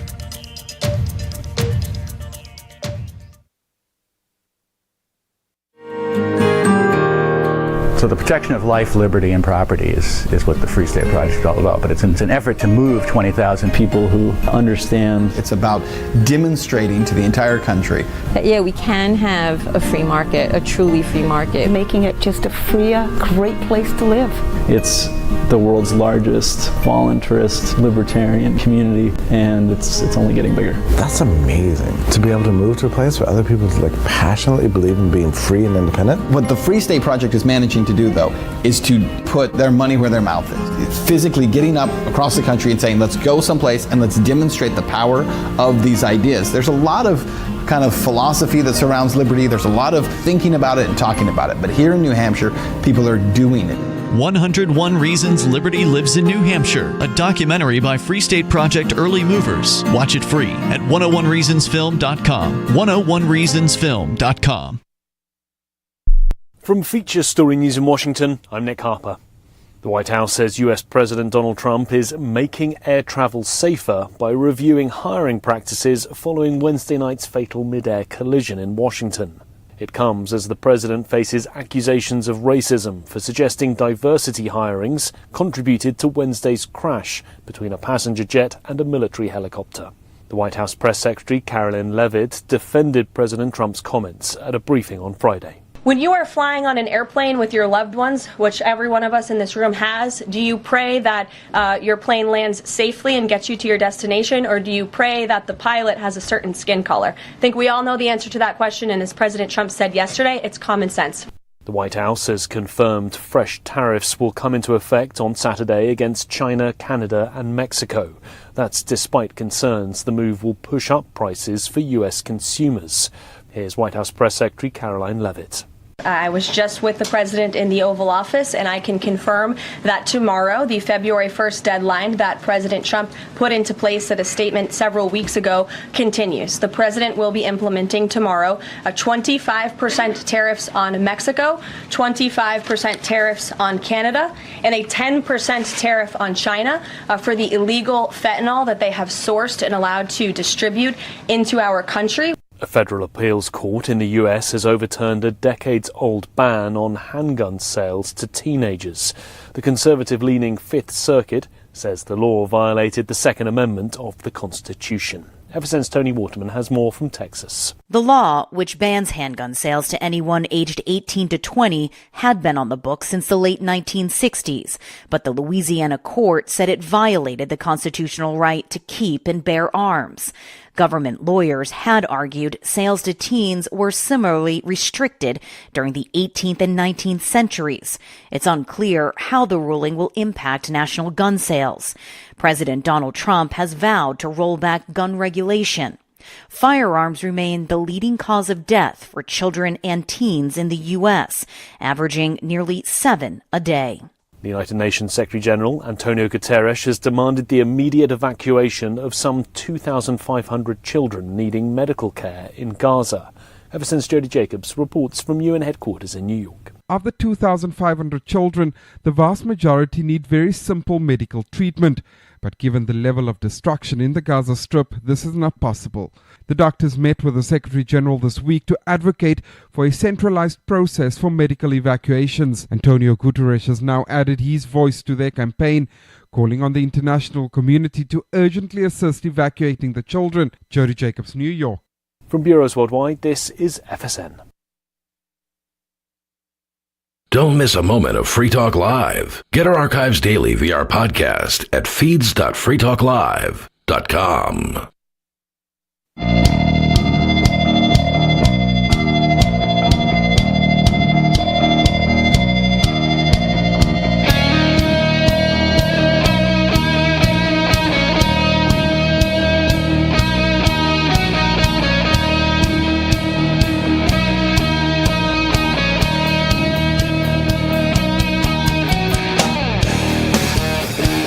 It's Free Talk Live.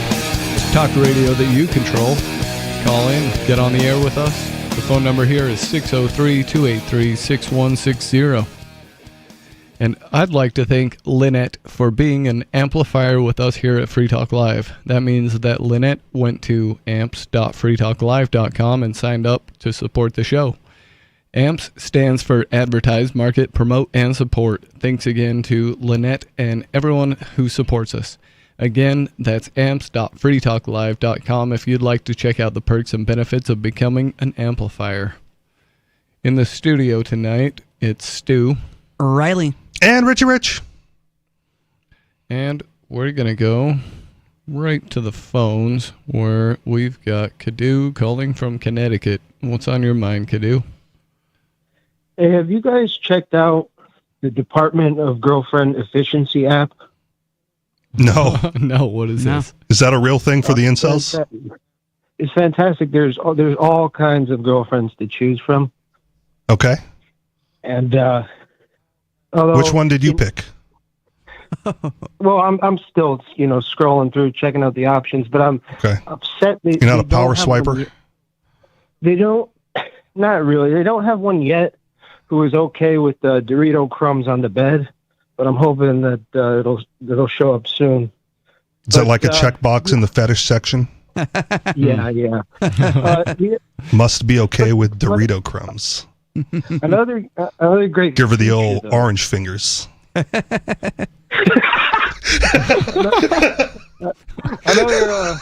Another great feature though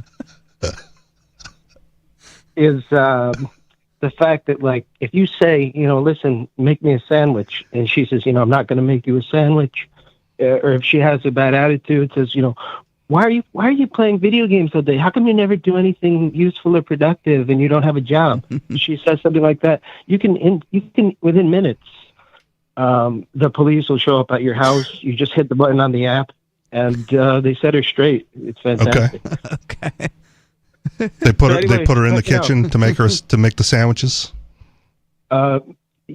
Yeah, but so here's the real question though: if you're in there playing video games, right? Why is she even allowed in that area anyway? Shouldn't she already just be in the kitchen? Well, why are you letting her out of the kitchen to begin with? That's a good question. That's another thing, but the good thing about the government is that when you I'm sure if you contacted them with this problem about the app, they're very quick to make these updates, and so that should be solved very soon if you call on. Anyway, everybody check out go to the Apple App Store, Department of Girlfriend Efficiency. Department of Girlfriend. Okay, so is only iPhone, not Android? Is he gone? Oh, yep. Okay, all right. I wonder if it's a real app. I don't think it is, though. Well, I will check later because I do have an iPhone. Well, I did too, but... Oh, okay. Department of Girlfriend Efficiency, huh? Probably won't use it, but it'd be funny if it were. Yeah. Yeah, it would be funny. Remember the original iPhone? They had like the red dot app? No. No? Oh man, this was a big deal early on. Like when the App Store first became a thing, there was all the apps were like $1. And this dude made his app like $1,000, and it was like, I am rich type of an app. And all it did was put like a red icon on your phone. Huh. And it's like, so if you had the red icon, it's like everyone knew that you could afford this like $1,000 app that only put that thing on there. Wow. But people thought it was a joke. And when they got the charge for $1,000, like, what is this?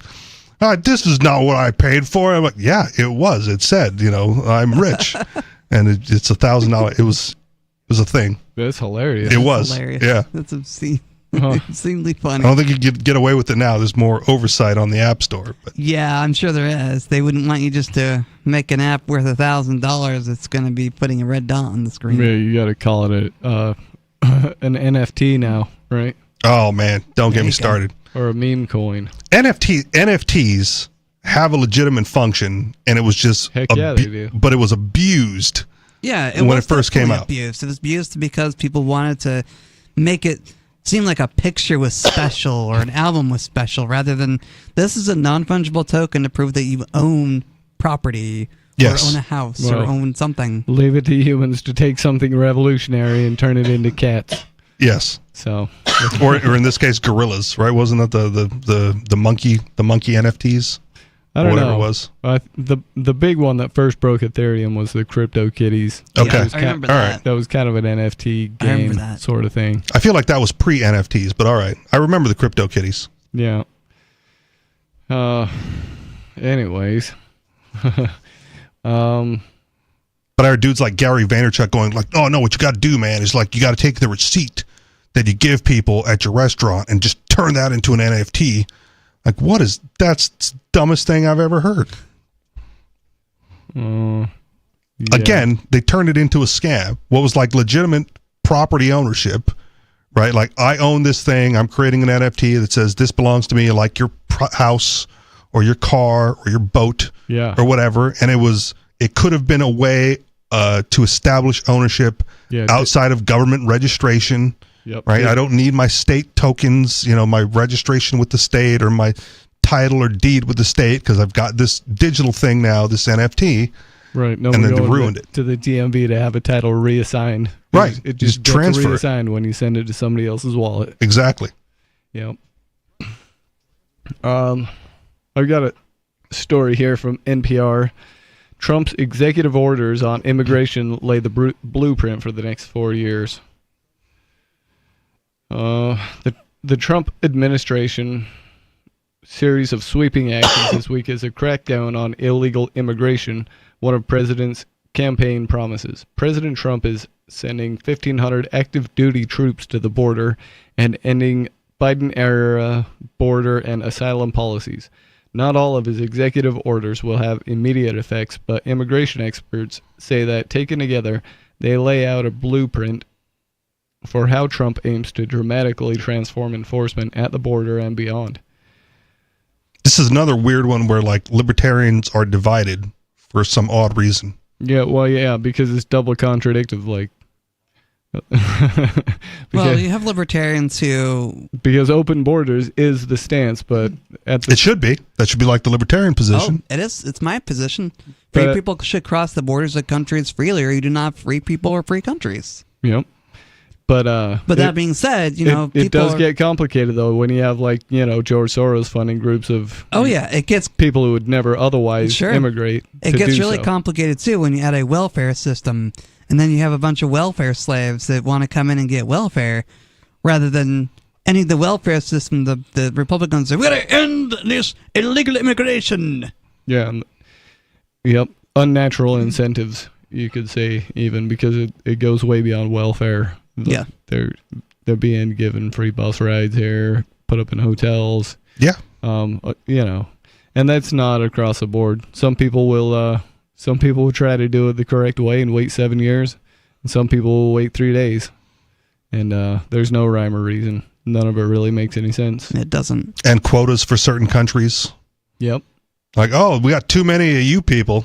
We got to let in more of those guys over there. So instead of making the immigration process easier, Trump is opting to deport people.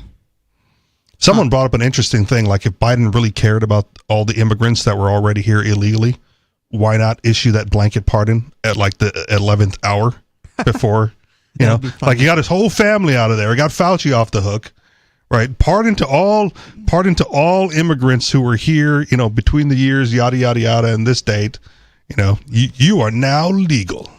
Congratulations. You're now citizens. Like, get a job.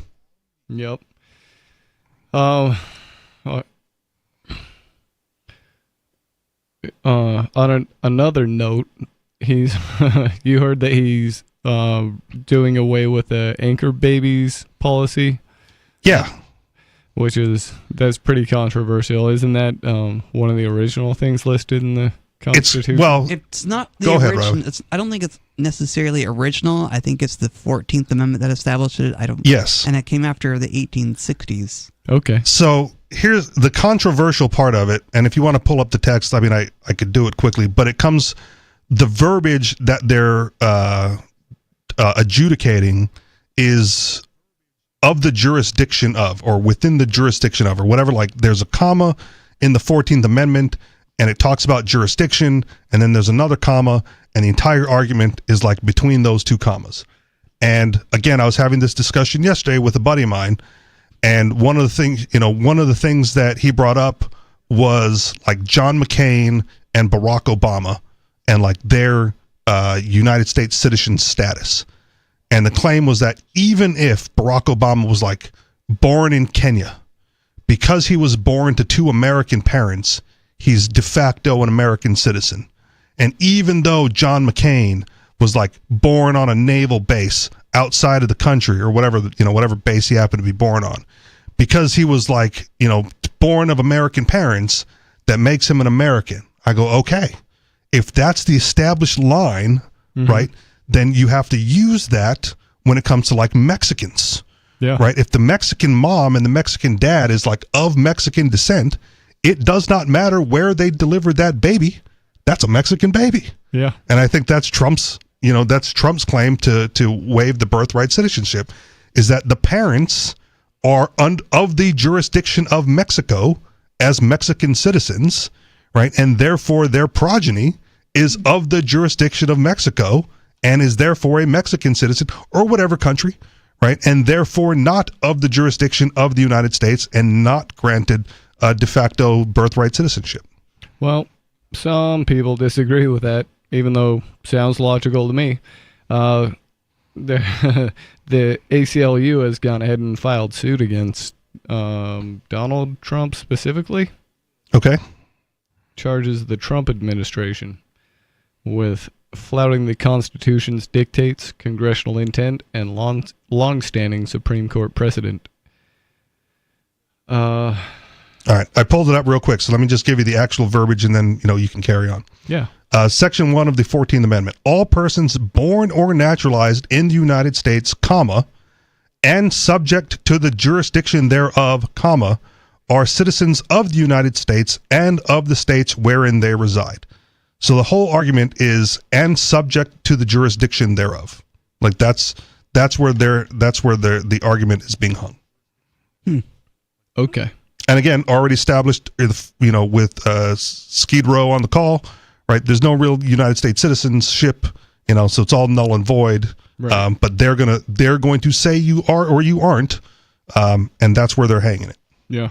I wonder what Mexico's policy is towards Mexican babies born on American soil. I don't know. That's for them, right? If there's a very small subset of actual stateless people who no territorial jurisdiction claims sovereignty over, right? Like I don't. There's a list somewhere. I don't have it in front of me. I could look it up again. But like a stateless individual is a thing where they're not a citizen of any country on the planet. Yeah, I heard that's a tricky place to be. It is a very tricky place to be, right? What do you do? Basically, you're subject to being thrown in a prison without any protections.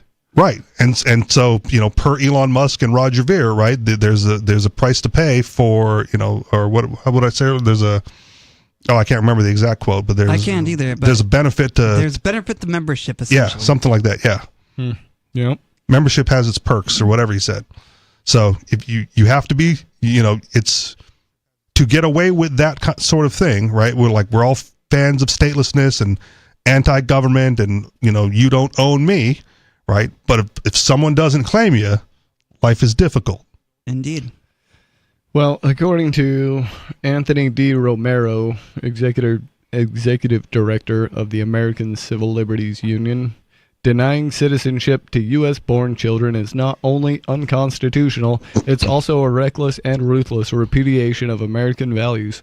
Birthright citizenship is part of what makes the United States the strong and dynamic nation that it is. This order seeks to repeat one of the gravest errors in American history by creating a permanent subclass of people born in the U.S. who are denied full rights as Americans. We will not let this attack on newborns and future generations of Americans go unchallenged. The Trump administration's overreach is so egregious that we are confident we will ultimately prevail. Yeah. Yeah, I don't know. We'll see how that goes. To me, it seems unconstitutional on the surface, but again, if it's never been challenged before and this is the challenge, right, the courts are going to weigh in on one way or the other. Well, the way the 14th Amendment's worded, to me, doesn't sound like they're necessarily under the jurisdiction, unless they're just claiming ownership over that person because they were born here. But yeah, born here, it's mine, claimed. Well, that's the 14th Amendment as it stands now, right? You're born here, you're subject to the jurisdiction of the United States, and they claim you. Okay. Right, and if you want to get dual citizenship elsewhere or someplace that offers it, you can be claimed by multiple. If only somebody had the the foresight to have given detailed, a detailed description of what they actually meant, instead of writing one sentence with some precariously placed comments. I think commas. It's my understanding that when the founding documents were written, the average intelligence was a little bit higher, and they assumed that people would maintain a level of common sense where they didn't have to, specify everything. Oh, they didn't know. They didn't know how dumb we would be. They didn't know John Dewey was coming down the pike. Right. Like the Second Amendment, right? That's a big one, right? Shall not be infringed is pretty darn clear. Pretty darn clear. And you should not need to elaborate further. Shouldn't. And yet here we are. All kinds of infringement. Yep, indeed. I've got a headline here. I don't know. It ties in, so I don't know if you want to finish, and then, I'll read this one. But this is from the Mises Institute, and it says birthright citizenship isn't real. So it also, goes into a little bit of detail of what's going on there. And I think everybody kind of understands the argument for it is real. So let's get into this one. Okay. I'll just start at the top so I don't have to fumble my way through where it's valid here. Donald Trump yesterday issued a new executive order declaring the so-called birthright citizenship does not apply to the children of foreign nationals residing illegally within the United States. The order reads in part, it is the policy of the United States that no department or agency of the United States government shall issue documents recognizing United States citizenship or accepting documents issued by state, local, or other governments or authorities purporting to recognize United States citizenship to persons, one, when that person's mother was unlawfully present in the United States and the person's father was not a United States citizen or lawfully permanent resident at the time of said person's birth, or two, when that person's mother's presence in the United States was lawful but temporary and the person's father was not a United States citizen or lawful permanent resident at the time of said person's birth. There is a common misconception. This is back into the article, not the quoted part of the thing. There is a common misconception in the United States that the 14th Amendment to the U.S. Constitution mandates that the U.S. government grant citizenship to anyone and everyone born within the borders of the United States. The misconception is largely due to the fact that for several decades, U.S. courts and technocrats have conspired to redefine the original meaning of the amendment and thus apply it to every child of every tourist and foreign national who happens to be born on this side of the U.S. border. Some have even attempted to define access to birthright citizenship as some sort of natural right. This is a common tactic among some libertarians who have twisted the idea of property rights to extend the idea of a right to the governmental administrative act known as naturalization. And that's another thing I'll interject real quick. Immigration doesn't appear in the Constitution. Naturalization does. So when they talk about immigrants, it's not even a purview of the federal government. Naturalization is. Back to the article. Even when looking at the issue strictly in terms of procedural legal rights, however, it is clear that the current definition of birthright citizenship is in conflict with the law as originally intended and interpreted. To understand the central point of contention, let's note that the text of the 14th Amendment itself, which states that citizenship shall be extended to all persons born or naturalized in the United States and subject to the jurisdiction thereof. Note that there are two qualifying phrases here. The person in question must be both born or naturalized in the United States and subject to the jurisdiction thereof. It's the second qualification that remains a matter of debate, and this is kind of what I was getting into earlier. It's that little clause right in the middle there. What does it mean to be subject to the jurisdiction of the United States? This issue is explained by legal scholar Hans Spakovsky, who notes that advocates of granting birthright citizenship to anyone born in the United States, quote, erroneously believe that anyone present in the United States has subjected himself to the jurisdiction of the United States, which would extend citizenship to the children of tourists, diplomats, and illegal aliens alike. But that is not what the qualifying phrase means. Its original meaning refers to the political allegiance of an individual and the jurisdiction that a foreign government has over that individual. The fact that a tourist or illegal alien is subject to our laws and courts if they violate our laws does not place them within the political jurisdiction of the United States as the phrase was defined by the framers of the 14th Amendment. This amendment's language was derived from the 1866 Civil Rights Act, which provided that all persons born in the United States and not subject to any foreign power would be considered citizens. Senator Lyman Trumbull, a key figure in the adoption of the 14th Amendment, said that, quote, subject to the jurisdiction of the United States included not owing allegiance to any other country. And that's the paraphrase in there, back to the outside article. The court themselves have historically recognized this distinction, noting that the whole purpose of the 14th Amendment was to grant citizenship to former slaves who obviously were not connected to any other country or sovereignty. In the slaughterhouse cases, the court ruled, quote, that the 14th Amendment's main purpose was to establish the citizenship of the Negro can admit of no doubt. The phrase subject to its jurisdiction was intended to exclude from its operation children of ministers, consuls, and citizens of subjects of foreign states born within the United States, unquote. This was further confirmed by the court in 1884 in Elk v. Wilkins, when the court stated that the idea of birthright citizenship did not apply to Native American tribes, which were nonetheless within the borders of the United States. Quote, the 14th Amendment contemplates two sources of citizenship and two sources only, birth and naturalization. The person declared to be a citizen are all persons born or naturalized in the United States and subject to the jurisdiction thereof. The evident meaning of these last words is not merely subject in some respect or degree to the jurisdiction of the United States, but completely subject to their political jurisdiction and owing them direct and immediate allegiance. Again, back to our definition of citizenship earlier. And the words relate to this time of birth in one case as they do to the time of naturalization in the other. Persons not thus subject to the jurisdiction of the United States at the time of birth cannot become so afterwards except by being naturalized, either individually as by proceeding under the Naturalization Act or collectively as by the force of a treaty by which foreign territory is acquired.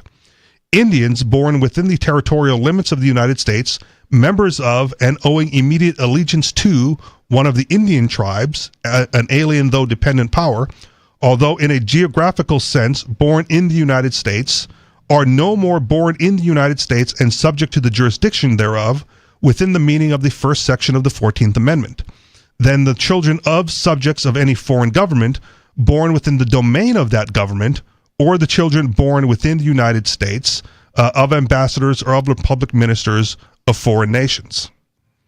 In short, the court recognized that the tribal lands were within the legal jurisdiction of the United States, but this did not mean that everyone born within these borders were automatically granted citizenship. Those tribal members believed to be subjects of foreign tribal governments were therefore not subject to the jurisdiction of the United States and in a way that conferred automatic citizenship. And again, it goes on. Okay.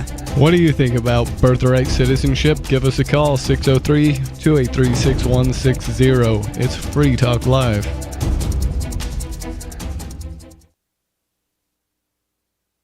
Are you a sneezer? If you're not, can you get close to one? I don't literally mean someone sneezing. Sneezer, as defined by marketing guru Seth Godin, is an opinion leader. When a sneezer mentions something, other people catch what Godin calls the idea virus. Seth Godin says some people are more likely to tell their friends about a great new idea. So identifying and courting sneezers is a key success factor for idea merchants. His book, Unleashing the Idea Virus, is the most downloaded ebook in history, and you can download the whole book free. That's how he's making his idea contagious. Click tips, tricks, and other stuff to help you cut through the clutter at www.survivalspeech.com. I'm Holland Cook. There are basically two types of advertising, direct response and branding. Radio's great for direct response with its low cost to listener ratio, but audio can't be beat for branding, which is a longer-term endeavor. You want to be the first thing that someone thinks of when they think about your product or service. If you have a local business that you want kept top of mind in your community, call the station. If you need national reach, Free Talk Live's got around 200 radio stations, millions of monthly listening sessions, can suit all budgets, and if we don't think we're right for you, we'll tell you. Email me, mark@freetalklive.com. Tired of cancel culture? Sick of mega tech corporations holding an axe over your head? Join the LRN.FM Matrix chat server. It's self-hosted, so no one else can tell us what to do or say. Don't like the existing channels? You can make your own. You can even connect into some of our channels from other Matrix servers. It's federated. For the full LRN.FM Matrix experience, though, you should join our server via the step-by-step instructions at chat.lrn.fm. Chat.lrn.fm. The latest episode of Free Talk Live continues with Hour 3 up next after the news here at listen.freetalklive.com. From Feature Story News in Washington, I'm Nick Harper. The White House says US President Donald Trump is making air travel safer by reviewing hiring practices following Wednesday night's fatal mid-air collision in Washington. It comes as the president faces accusations of racism for suggesting diversity hirings contributed to Wednesday's crash between a passenger jet and a military helicopter. The White House press secretary Karoline Leavitt defended President Trump's comments at a briefing on Friday. When you are flying on an airplane with your loved ones, which every one of us in this room has, do you pray that your plane lands safely and gets you to your destination, or do you pray that the pilot has a certain skin color? I think we all know the answer to that question, and as President Trump said yesterday, it's common sense. The White House has confirmed fresh tariffs will come into effect on Saturday against China, Canada and Mexico. That's despite concerns the move will push up prices for US consumers. Here's White House Press Secretary Karoline Leavitt.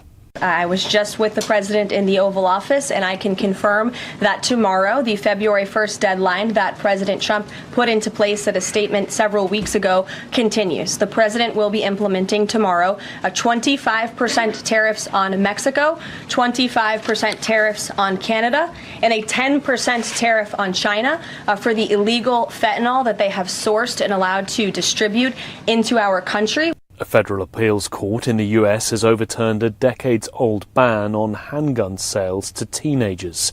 The conservative-leaning Fifth Circuit says the law violated the Second Amendment of the Constitution. FSN's Tony Waterman has more from Texas. The law, which bans handgun sales to anyone aged 18 to 20, had been on the books since the late 1960s, but the Louisiana court said it violated the constitutional right to keep and bear arms. Government lawyers had argued sales to teens were similarly restricted during the 18th and 19th centuries. It's unclear how the ruling will impact national gun sales. President Donald Trump has vowed to roll back gun regulation. Firearms remain the leading cause of death for children and teens in the U.S., averaging nearly 7 a day. The United Nations Secretary-General, Antonio Guterres, has demanded the immediate evacuation of some 2,500 children needing medical care in Gaza. FSN's Jody Jacobs reports from UN headquarters in New York. Of the 2,500 children, the vast majority need very simple medical treatment. But given the level of destruction in the Gaza Strip, this is not possible. The doctors met with the Secretary General this week to advocate for a centralized process for medical evacuations. Antonio Guterres has now added his voice to their campaign, calling on the international community to urgently assist evacuating the children. Jody Jacobs, New York. From Bureaus Worldwide, this is FSN. With FSN Spotlight, I'm Simon Marks. Today, the reaction of an aviation professional to Donald Trump's suggestion that hiring practices focused on diversity, equity and inclusivity at the U.S. Federal Aviation Administration may have contributed to air traffic control errors that may have contributed to the fatal air accident in Washington on Wednesday night. The president was speaking even as the recovery operation was still underway and before the investigation into the mid-air collision had begun.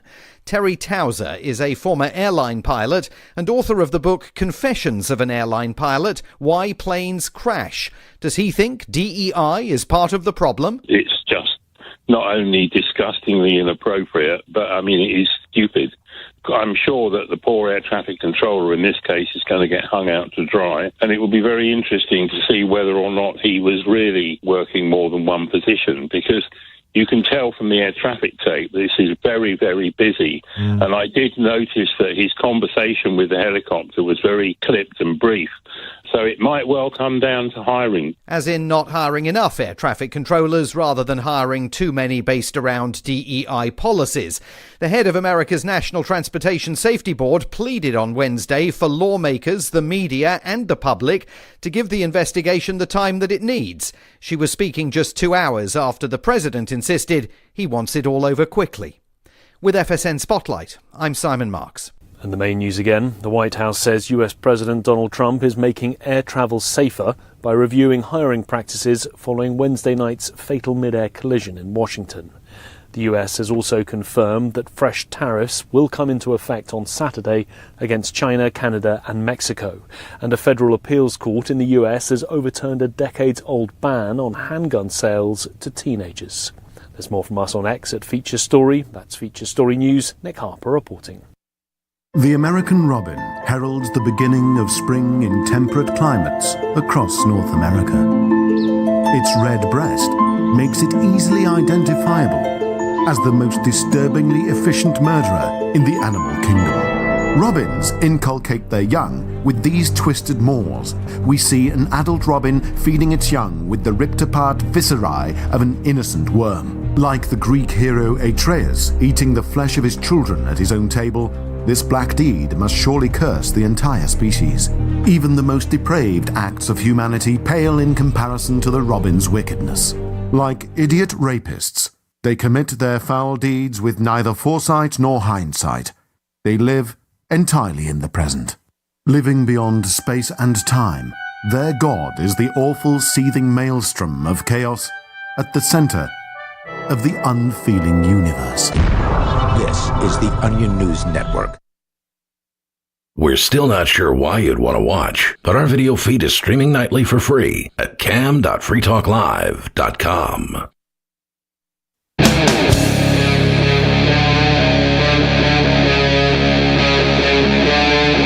Free Talk Live.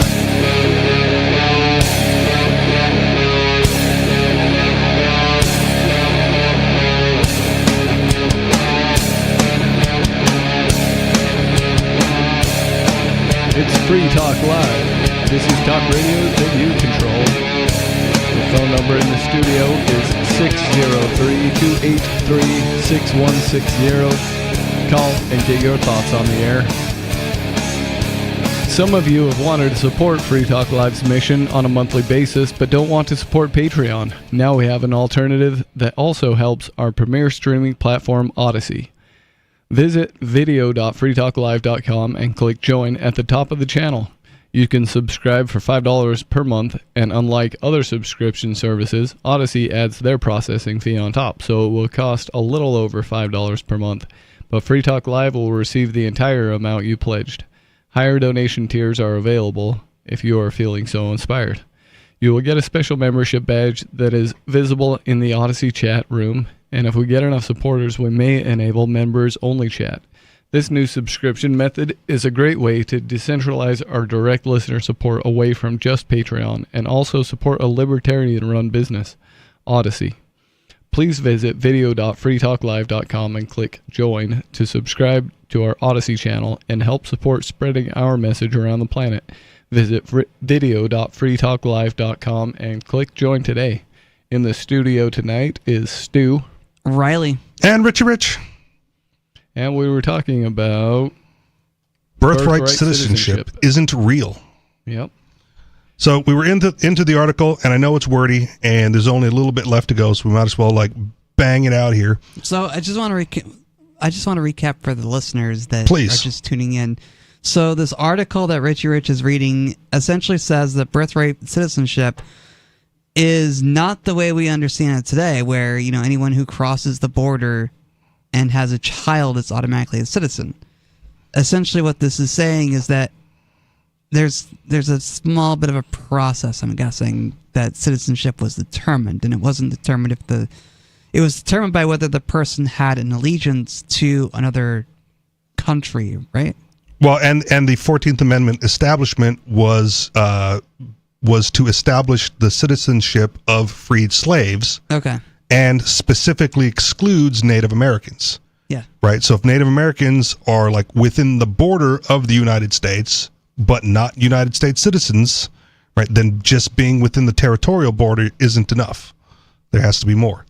So that's there was a lot of words to get those two main points out, and then here we go. Congress further reinforced the court's interpretation by adopting new legislation granting citizenship to all tribal members in 1924. Had the 14th Amendment really granted automatic citizenship to everyone born within the borders of the United States, no such legislation would have been necessary. In the year 2024, however, advocates of the new and novel interpretation of birthright citizenship insists that the child of foreign nationals automatically become a citizen of the United States based entirely on the location of birth. This is a rather odd way of doing things. In historical practice, nearly everywhere, citizenship depends largely on the citizenship of parents, or on the parents' place of birth, and not on the place where the parents happen to temporarily reside when the child is born.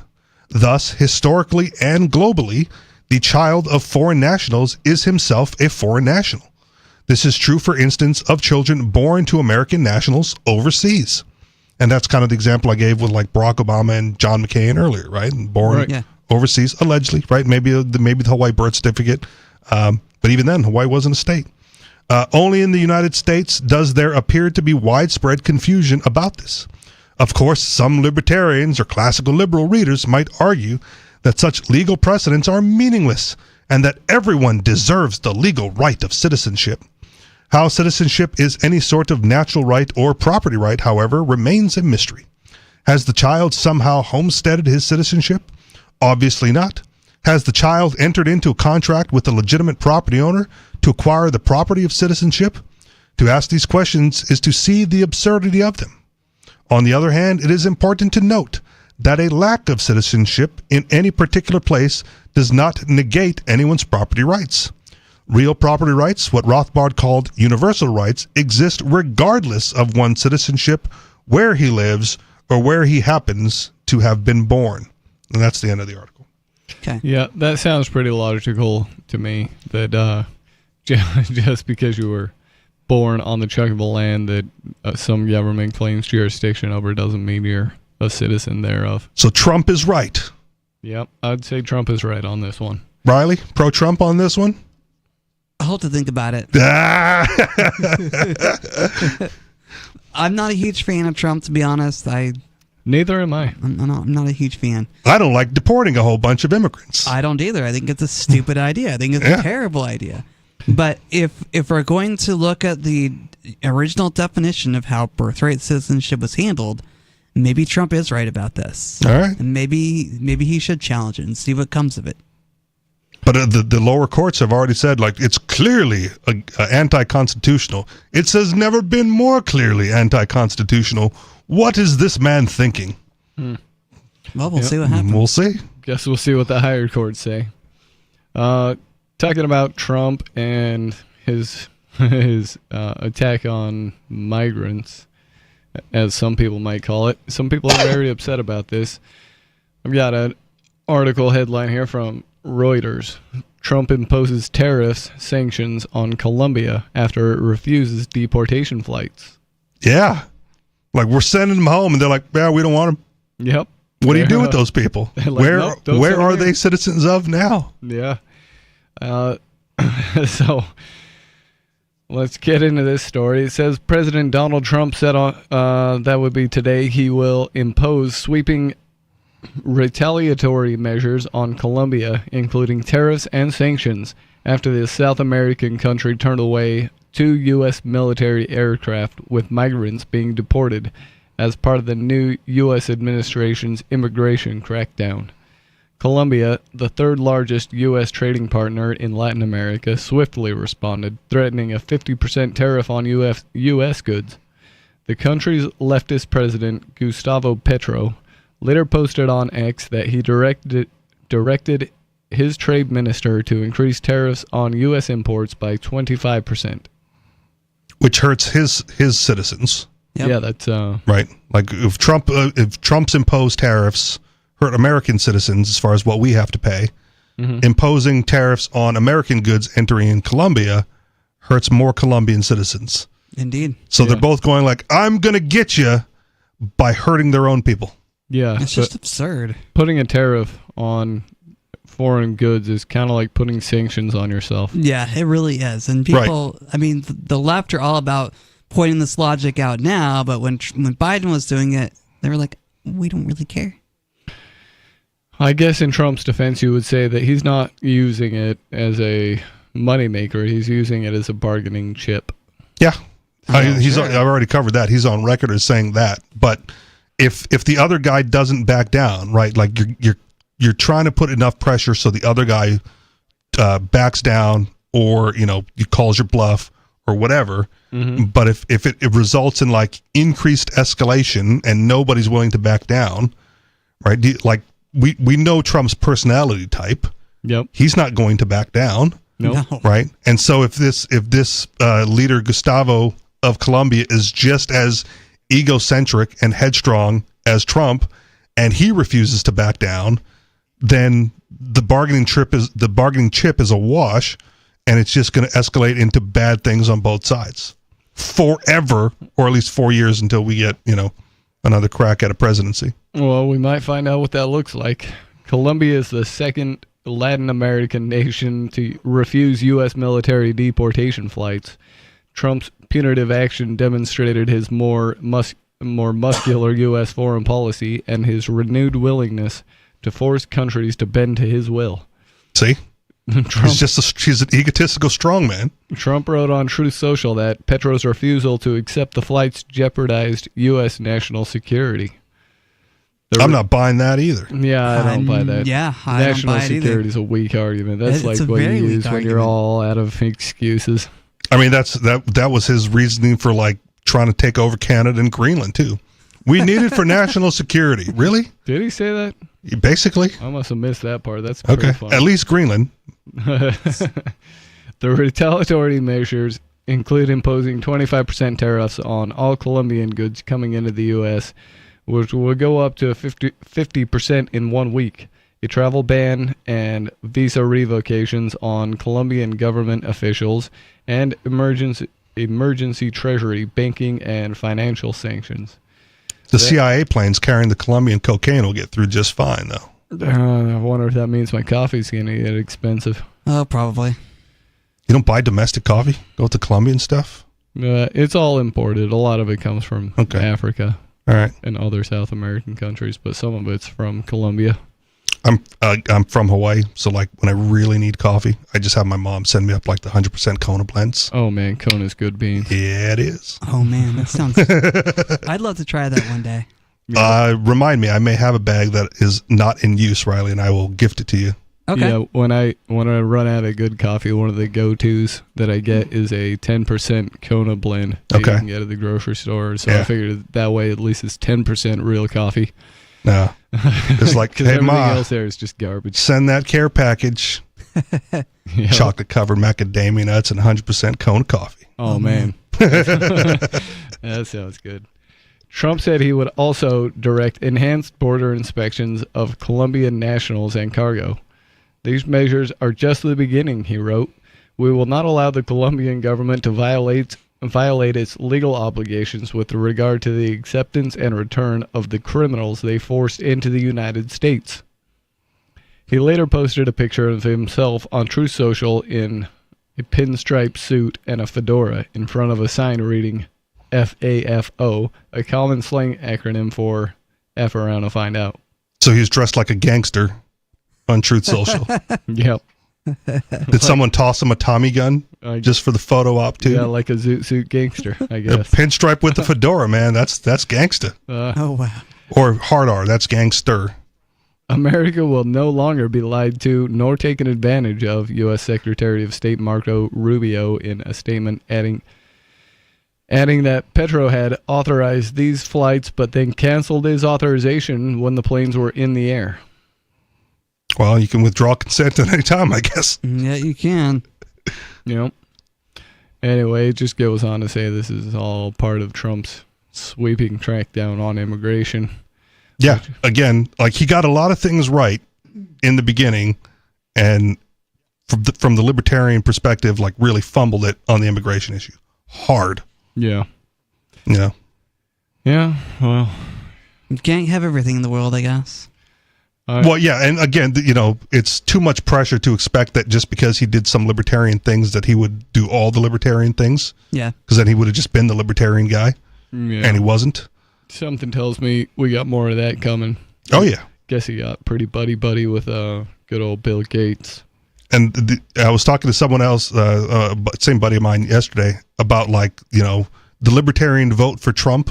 The deal is concluded, right? He bought your vote, he freed Ross, and now we can attack him again. Right. Right? Like that's, that was the agreement. We'll vote for you if you free Ross Ulbricht. And we voted for him, or some of you guys voted for him, and he freed Ross Ulbricht, and so that's done. Now we can go back on the offensive of calling him a moron and a strong man and all the other nefarious things that he is for all the bad stuff that he does wrong. Well, I was going to do so regardless of whether he freed Ross or not. Well, good for you, but some libertarians may feel like they still owe him some allegiance because he freed Ross. I mean, I understand that perspective, but I don't owe this man any allegiance. He's a tyrant. Yes. Nope. He might get a bit of admiration if he does something as drastic as ending the Federal Reserve. Sure. Or compulsory education. Either one of those. Well, he's not going to end compulsory education. This is another thing, right? He's just going to send it back to the states where it should be based on their constitution. Yeah. Well, if he ends it at a federal level. Yeah. That's one step. Yeah, but the states, the states aren't going to be like, oh, no federal schools. I guess we're not going to provide public schools. Like, they still want it. Oh, yeah. They'll just be more responsible for it. People wouldn't know what to do without compulsory education. Right. It's not going away. It's just not going to be, at the federal level. Government-sponsored daytime babysitting. Babysitters. Yep. Yeah. Yep. Good old indoctrination camp. I think that's what Mark called it, right? Middle-class babysitting. Middle-class daycare babysitters. There you go. Yep, that's about right. But if he does it, right, well, golf clap, like, good, shut it down, give it back to the states. The shrinking the government, good, expanding the government, bad. So when he does stuff that shrinks it or returns it to the states, good, praise, golf clap here and there. And then when he does something dumb, like still go on the tech. Give him a couple snaps. Give him the snaps, okay.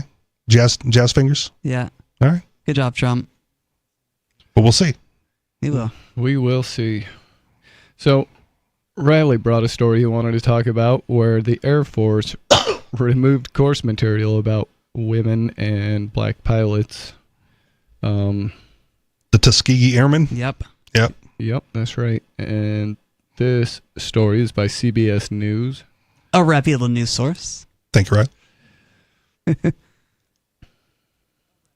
Lesson plans that include videos of the Tuskegee Airmen, groundbreaking black pilots known for their service during World War II, and the Women Air Force Service Pilots, or WASPs, the female World War II pilots who were vital in ferrying warplanes for the military, have been temporarily removed from the U.S. Air Force curriculum, U.S. Air Force officials say.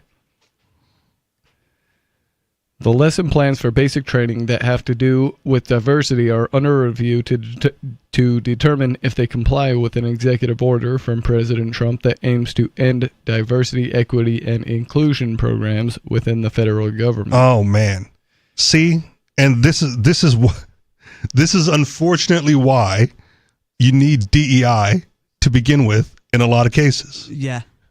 Right. Like I'm one of the few people on, as a show host that's like, I'm fine if companies choose to do DEI because the alternative has been so bad for so long, right? And now you go like, well, we're getting rid of diversity, equity, and inclusion, and you're wiping out history. You're wiping out valid history of women and black folks in the military doing, good things in their perspective, right? And go like, well, if we didn't have this DEI, then we'd only talk about the white folks, and this is proof. Right? As soon as they waive the DEI requirements, like, well, let's just get rid of all the women and black folks.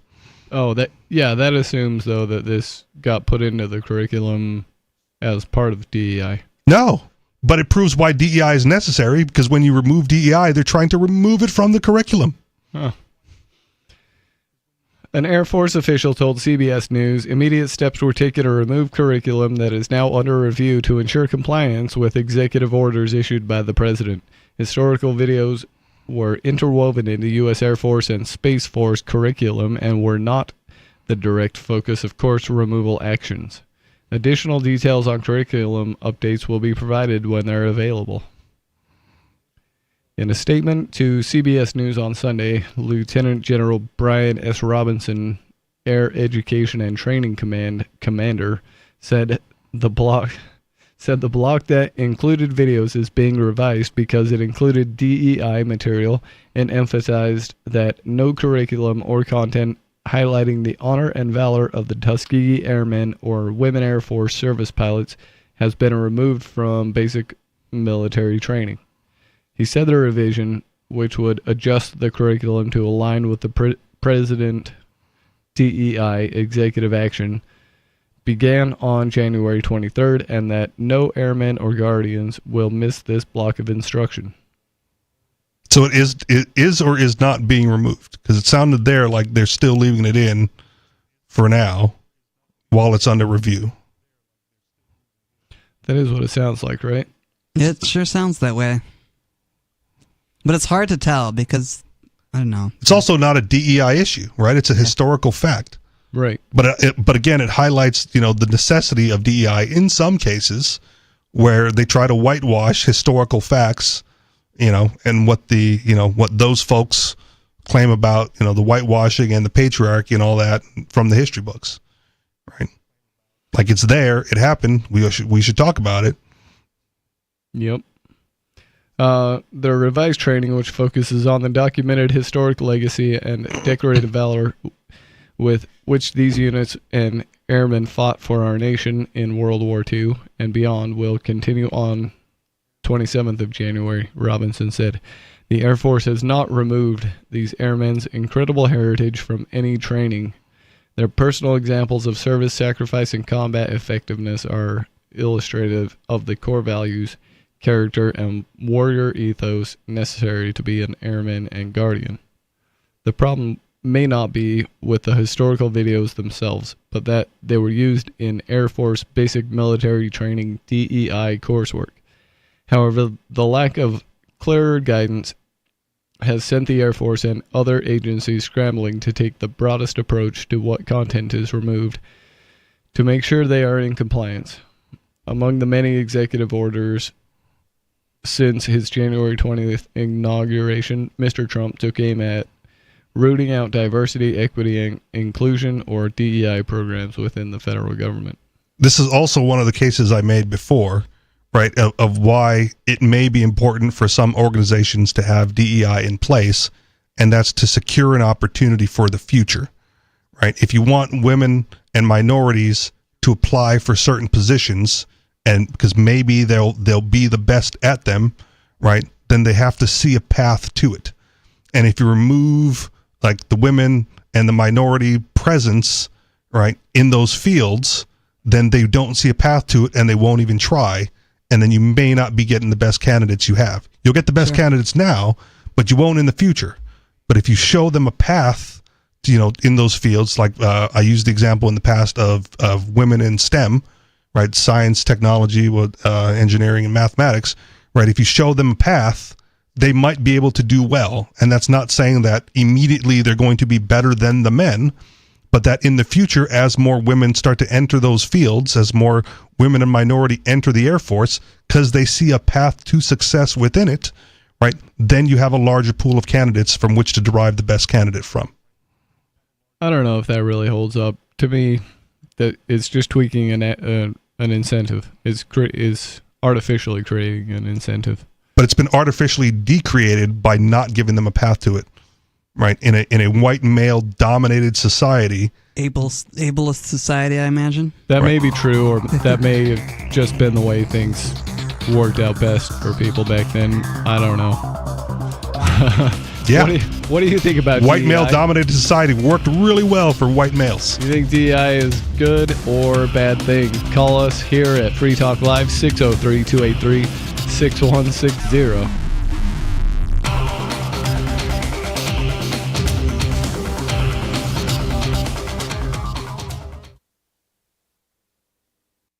Free Talk Live. For the listeners, each talk show has like you're in the Joe Blow Army, or, the Ditto Heads. Do the lefties have it too?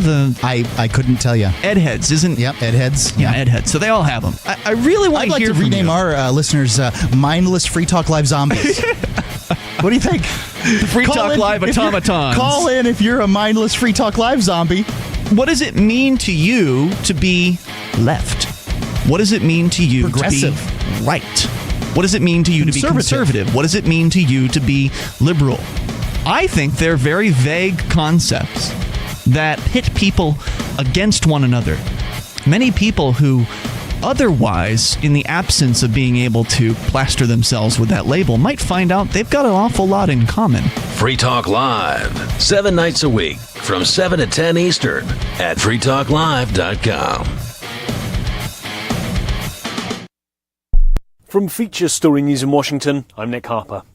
The White House says US President Donald Trump is making air travel safer by reviewing hiring practices following Wednesday night's fatal mid-air collision in Washington. It comes as the president faces accusations of racism for suggesting diversity hirings contributed to Wednesday's crash between a passenger jet and a military helicopter.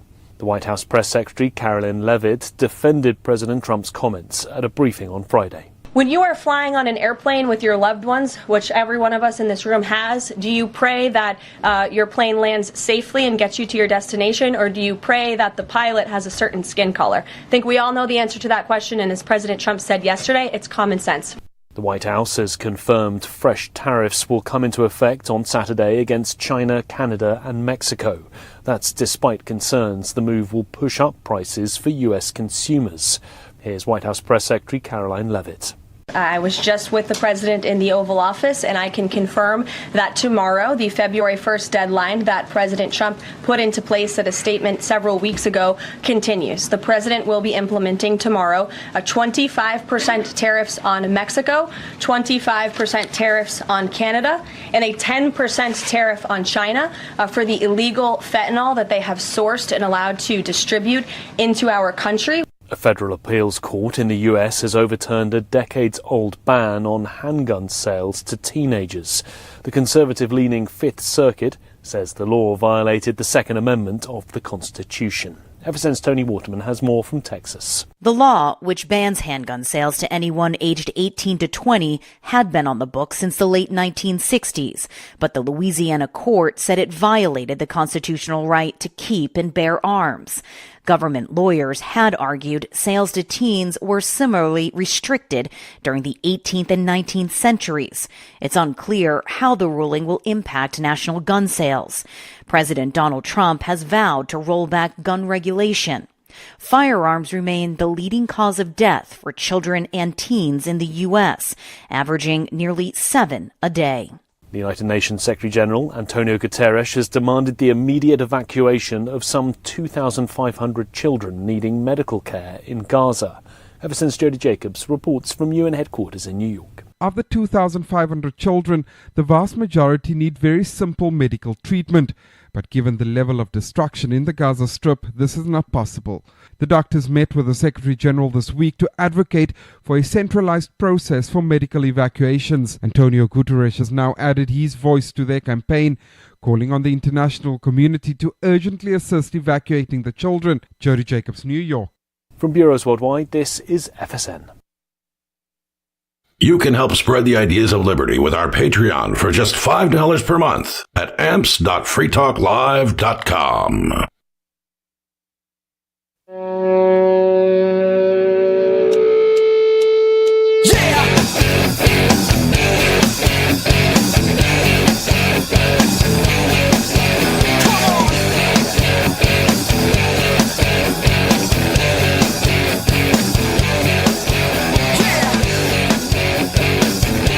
This is Free Talk Live.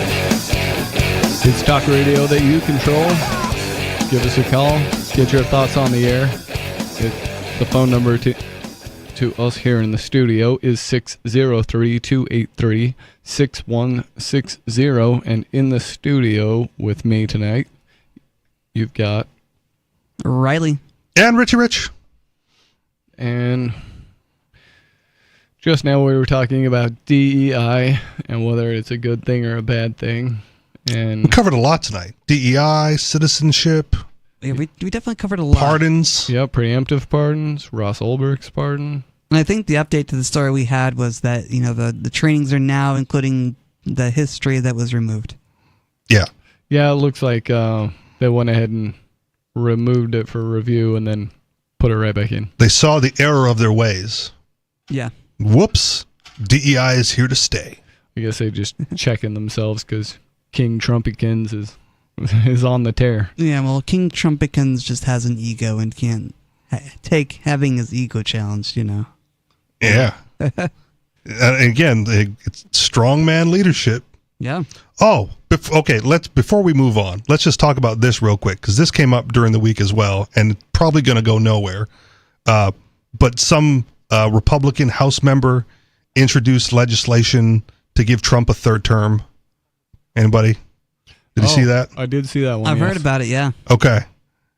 And it's kind of funny. This is the one thing about Trump, and I'll go to tangent real quick because he does bizarre things, and then we laugh at him, and then we make fun of him, and then it sticks, right? And then generations from now go like, well, how did the Gulf of Mexico change to the Gulf of America? And the answer is because Trump said so. Yeah. Right? Like that's it.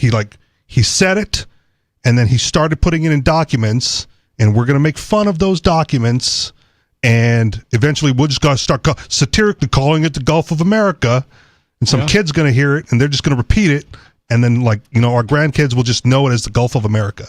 Yep. So it's dangerous territory to make fun of this stuff. And then when it's far enough removed, somebody will write a history book that says, there was some great event that happened. But the great event was he just wrote it down on a document once, and we just used it from there. That's right. We saw how it happened. It was just Trump just trolling the world. Right. So when the thing comes up, we're well, they're going to introduce legislation for him to be authorized to serve a third term. I was okay, we can make fun of that because will it pass? Probably not. But what if it does? I'd give it at least a 40%. Okay. Well, what's the Polymarket rate on that? Is it up on Polymarket? I don't know. I've never used Polymarket, but I've never really used need Polymarket to start. either. Okay, I've never used it. This sounds right up my alley, though.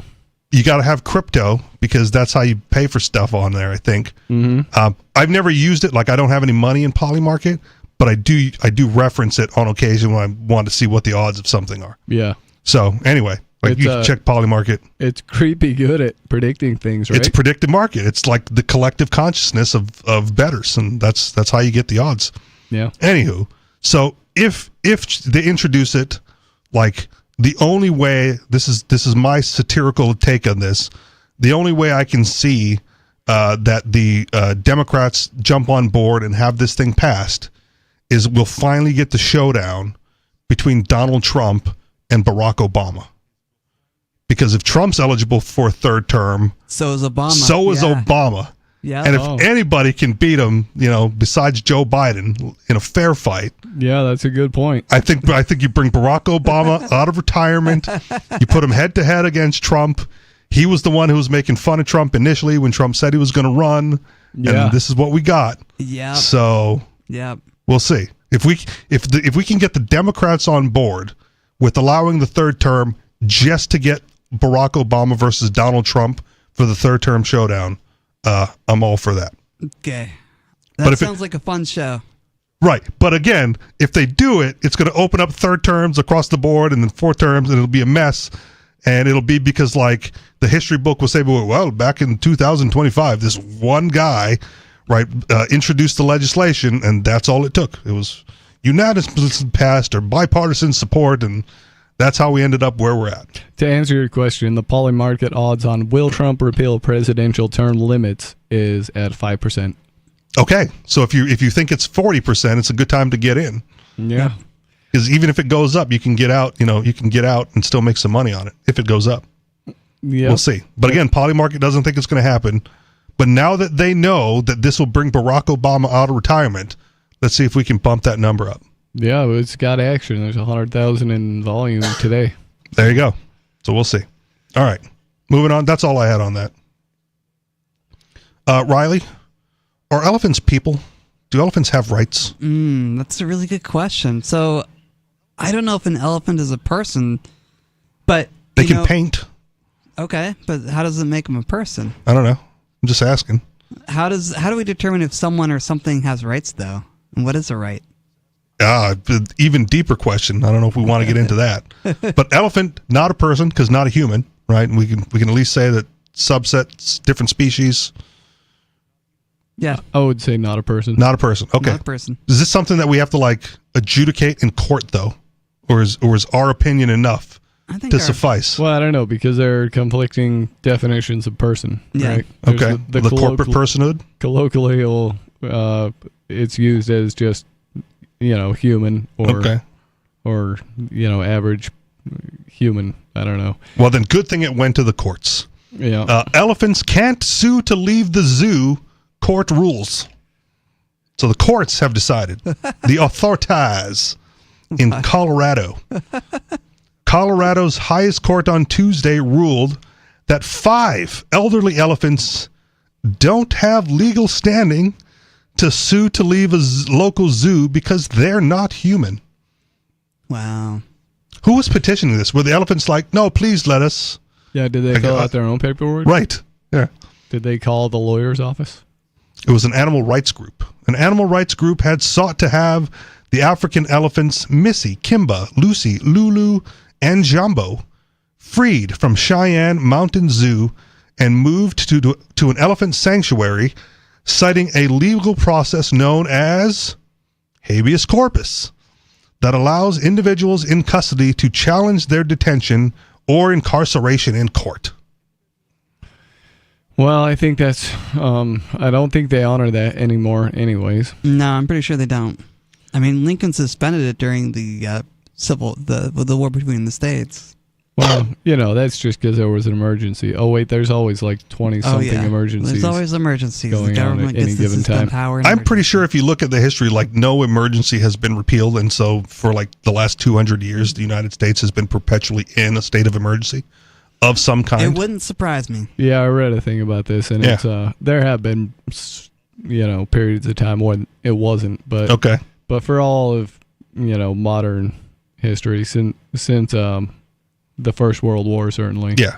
Or more than 200 of the 250 years of existence has been under some sort of state of emergency. Yep. Okay.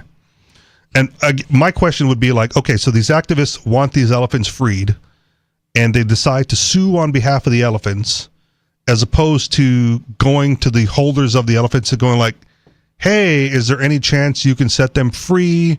Or, hey, is there any chance that these elephants are for sale? Mm-hmm. Or, hey, let's make a deal. What's your price? We're very passionate about this. We want those elephants for our own, to put them in the sanctuary, Well, animal rights activists might have an aversion to paying for a living being because it's too close to chattel slavery or something. Yeah, but there are individuals out there that have bought chattel slaves, real human beings, mm-hmm. for the sole purpose of setting them free. Yep. And they don't question the cost. They just go I've got $50,000, and I agree with now you. One more person is free. Yeah, if I really wanted those elephants out of there, that's how I would approach it. It seems like the voluntary way to do it. Yep. The Colorado Supreme Court ruled 6-0 in favor of an earlier district court's decision, saying that from a legal standpoint, the question boils down to whether an elephant is a person. It bears noting that the narrow legal question before the court does not turn on our regard for these majestic animals generally, or these 5 elephants specifically. State Supreme Court Justice Maria Birkenkotter wrote in her ruling, but she added, because an elephant is not a person, the elephant here do not have standing to bring a habeas corpus claim under Colorado laws. Imagine that. Imagine having to hear that, go really? They appealed it to this level? Yeah. All right, I guess we'll decide whether an elephant's a person or not. Well, that's a good thing. Stamped for all time. Good thing we get taxed so that we can pay judges to do that. Exactly. To rule unanimously. Yep. Luckily, this is only state, and unless you're a citizen of Colorado, you've avoided this one. Yep. The Non-Human Rights Project, a U.S.-based animal advocacy organization, had submitted affidavits from 7 animal biologists in support of its case. So 7 biologists went, no, elephant's totally a person, dude. Like, we got you. What? Right? I mean, to be fair, there's a history of scientists in this country that are for sale, and will say whatever you want them to for the right price. 7 animal biologists submitted affidavits in support of its case. They explained that the elephants share numerous cognitive capacities with humans, including self-awareness, empathy, and the ability to learn and communicate. In the wild, elephants travel for many miles each day in complex social groups, the experts said. Christopher Berry, the executive director for the Non-Human Rights Project, described the Supreme Court's judgments as alarming, saying that it diminishes the court's power to protect the rights to liberty when it is violated. You imagine dropping one of these guys off in like 1680 in America, and like when they refer to the natives as savages and like refer to them as almost not even human. He's a witch. Yeah, he's a witch. Burn him. You imagine the level of offended these people would be. Oh man, they would be. But I'm really glad that we've come a long way as a people to recognize that the Native Americans aren't savages and they're actually human. Yep, I like to think that the all men are created equal idea I like to think that has done a lot too. to change things. Yeah. Yeah, except right after that, they went black people 3/5. Yeah, that's 3/5 though. It's not equal. Well, 3/5 does not equal 1. I agree. It's a math problem. Baby steps, right? All right. We've overcome that one. Thank you, DEI. Yep, thank you. Regardless of today's result, support for recognizing legal rights for animals continues to grow, Berry said in an email Tuesday.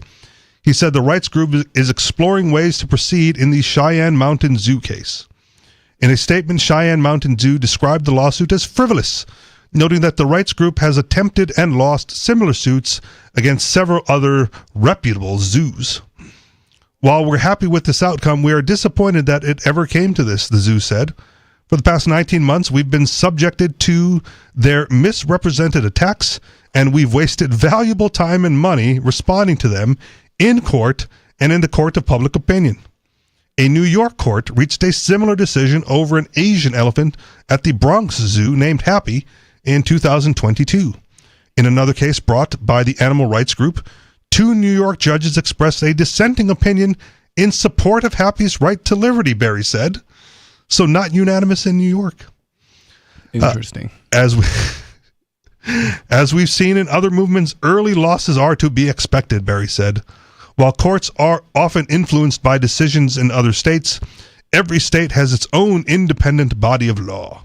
You got to work the system from the inside, right? You got to go to law school, become a lawyer, pay your dues, get a judgeship somewhere, get promoted to district or Supreme Court of your local area, and then bam, unleash your activism then. There you go.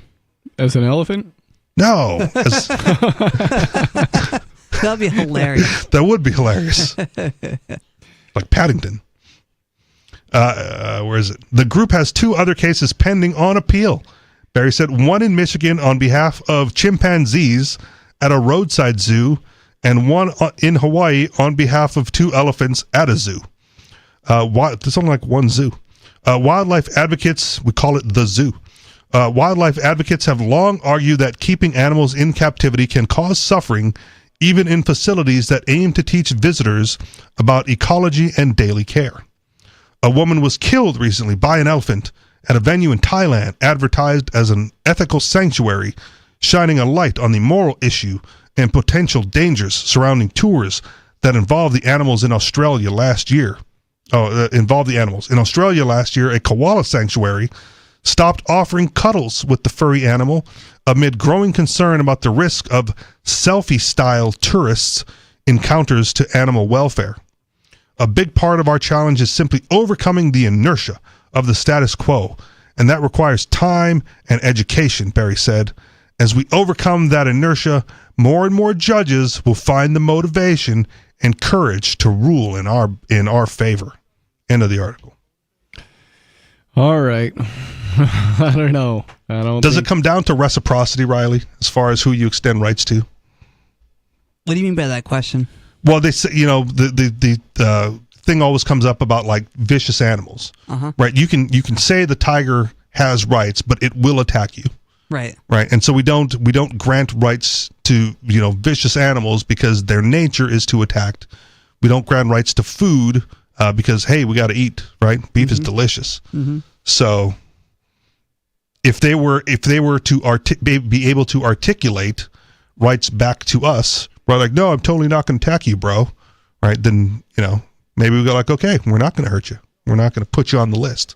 I don't know. You can do other things in society. Can you get a job? Tiger just acts how Tiger is programmed to act. Right. Well, that's the point. We don't extend it to those, but if they could, right?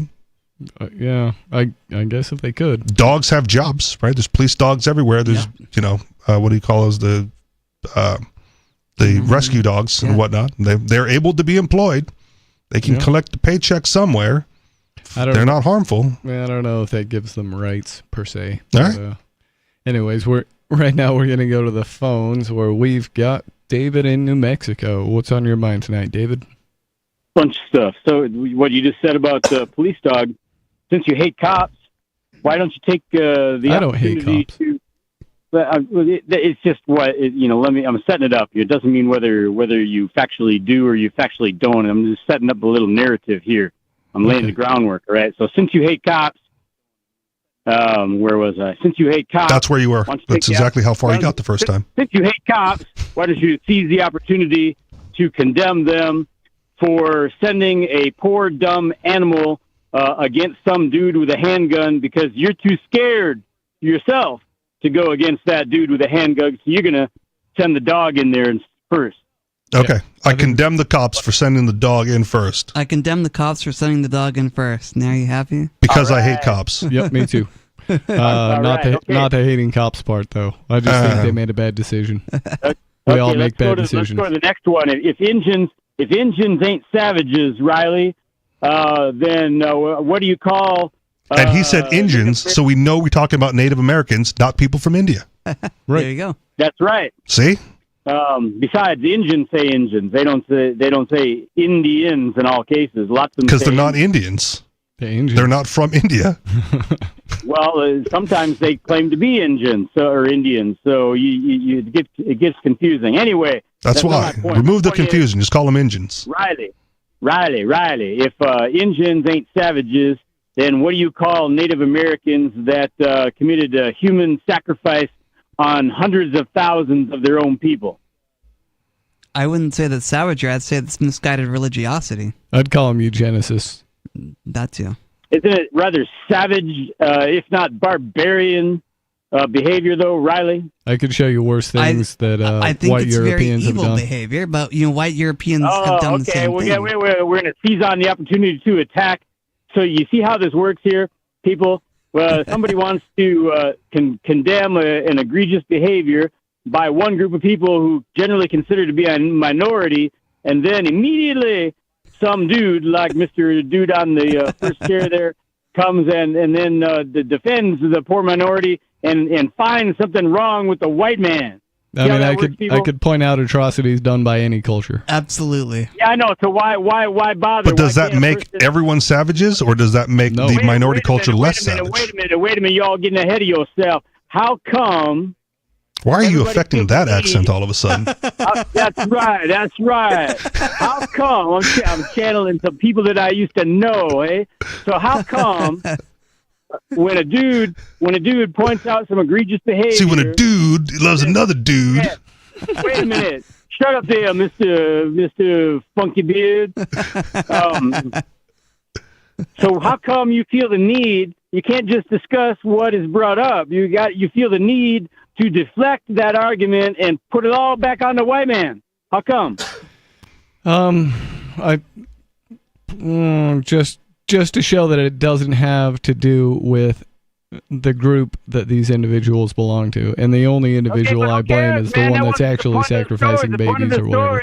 Remember, you remember those tests in high school where you take them and you read the paragraph, and then it says, it says, what is the main point of this paragraph? And then you read the paragraph and you check either A, B, C, or D, in some cases E. And the main E was usually all of the above or paragraph, none of the above. Yeah, that's right. it's been a long time.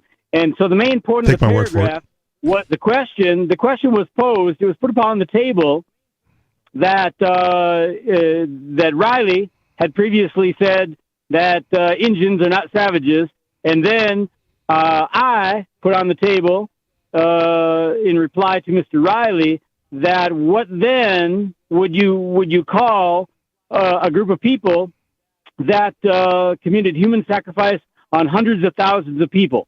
Riley answered you directly. Wait a minute. No. Riley answered you directly. I did. I said but it's not just Riley here on the radio at the table. But I want to make it clear that you asked a direct question of Riley, and he answered you directly, and then you moved on without even responding to his answer. No. You're wrong. You on the radio? Are you on the radio? I hope so. Okay. I'm not responsible for these decisions. That's right. In light of the circumstances, I hope you are not, like you weren't last night. What the hell happened last night anyway?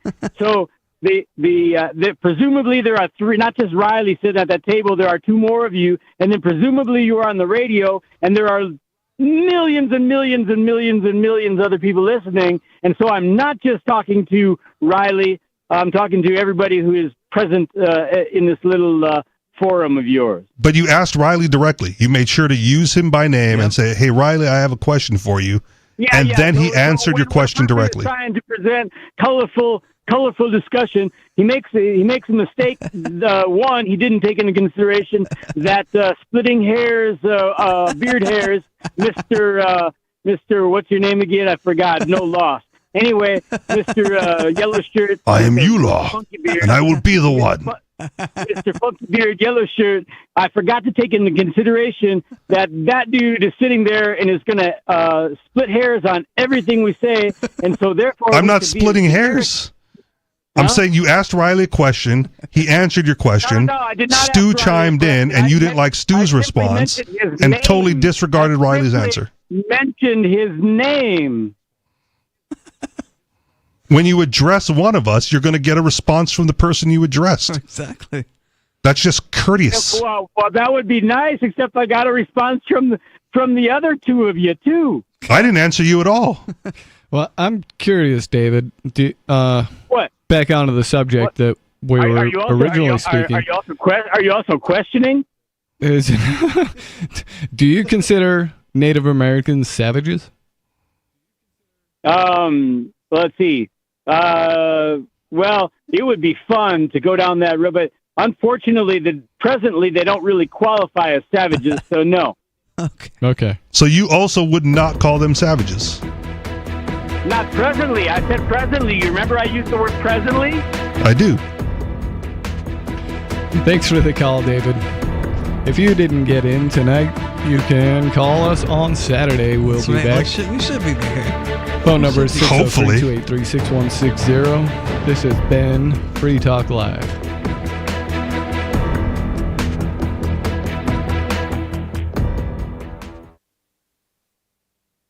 I've been told no in many different ways. I give you an order and you're going to obey it. George, you can go this way. You can do that and you have to leave here. You cannot bring signs into the rally. Walk with me. Well, I'm comfortable here, actually. Whoa. Hey. Who do you think you are? Excuse me. There is no video and audio allowed in this office. No, I have work today. You ain't going to make it. Wait a minute. Hey! Oh my God! Unbelievable!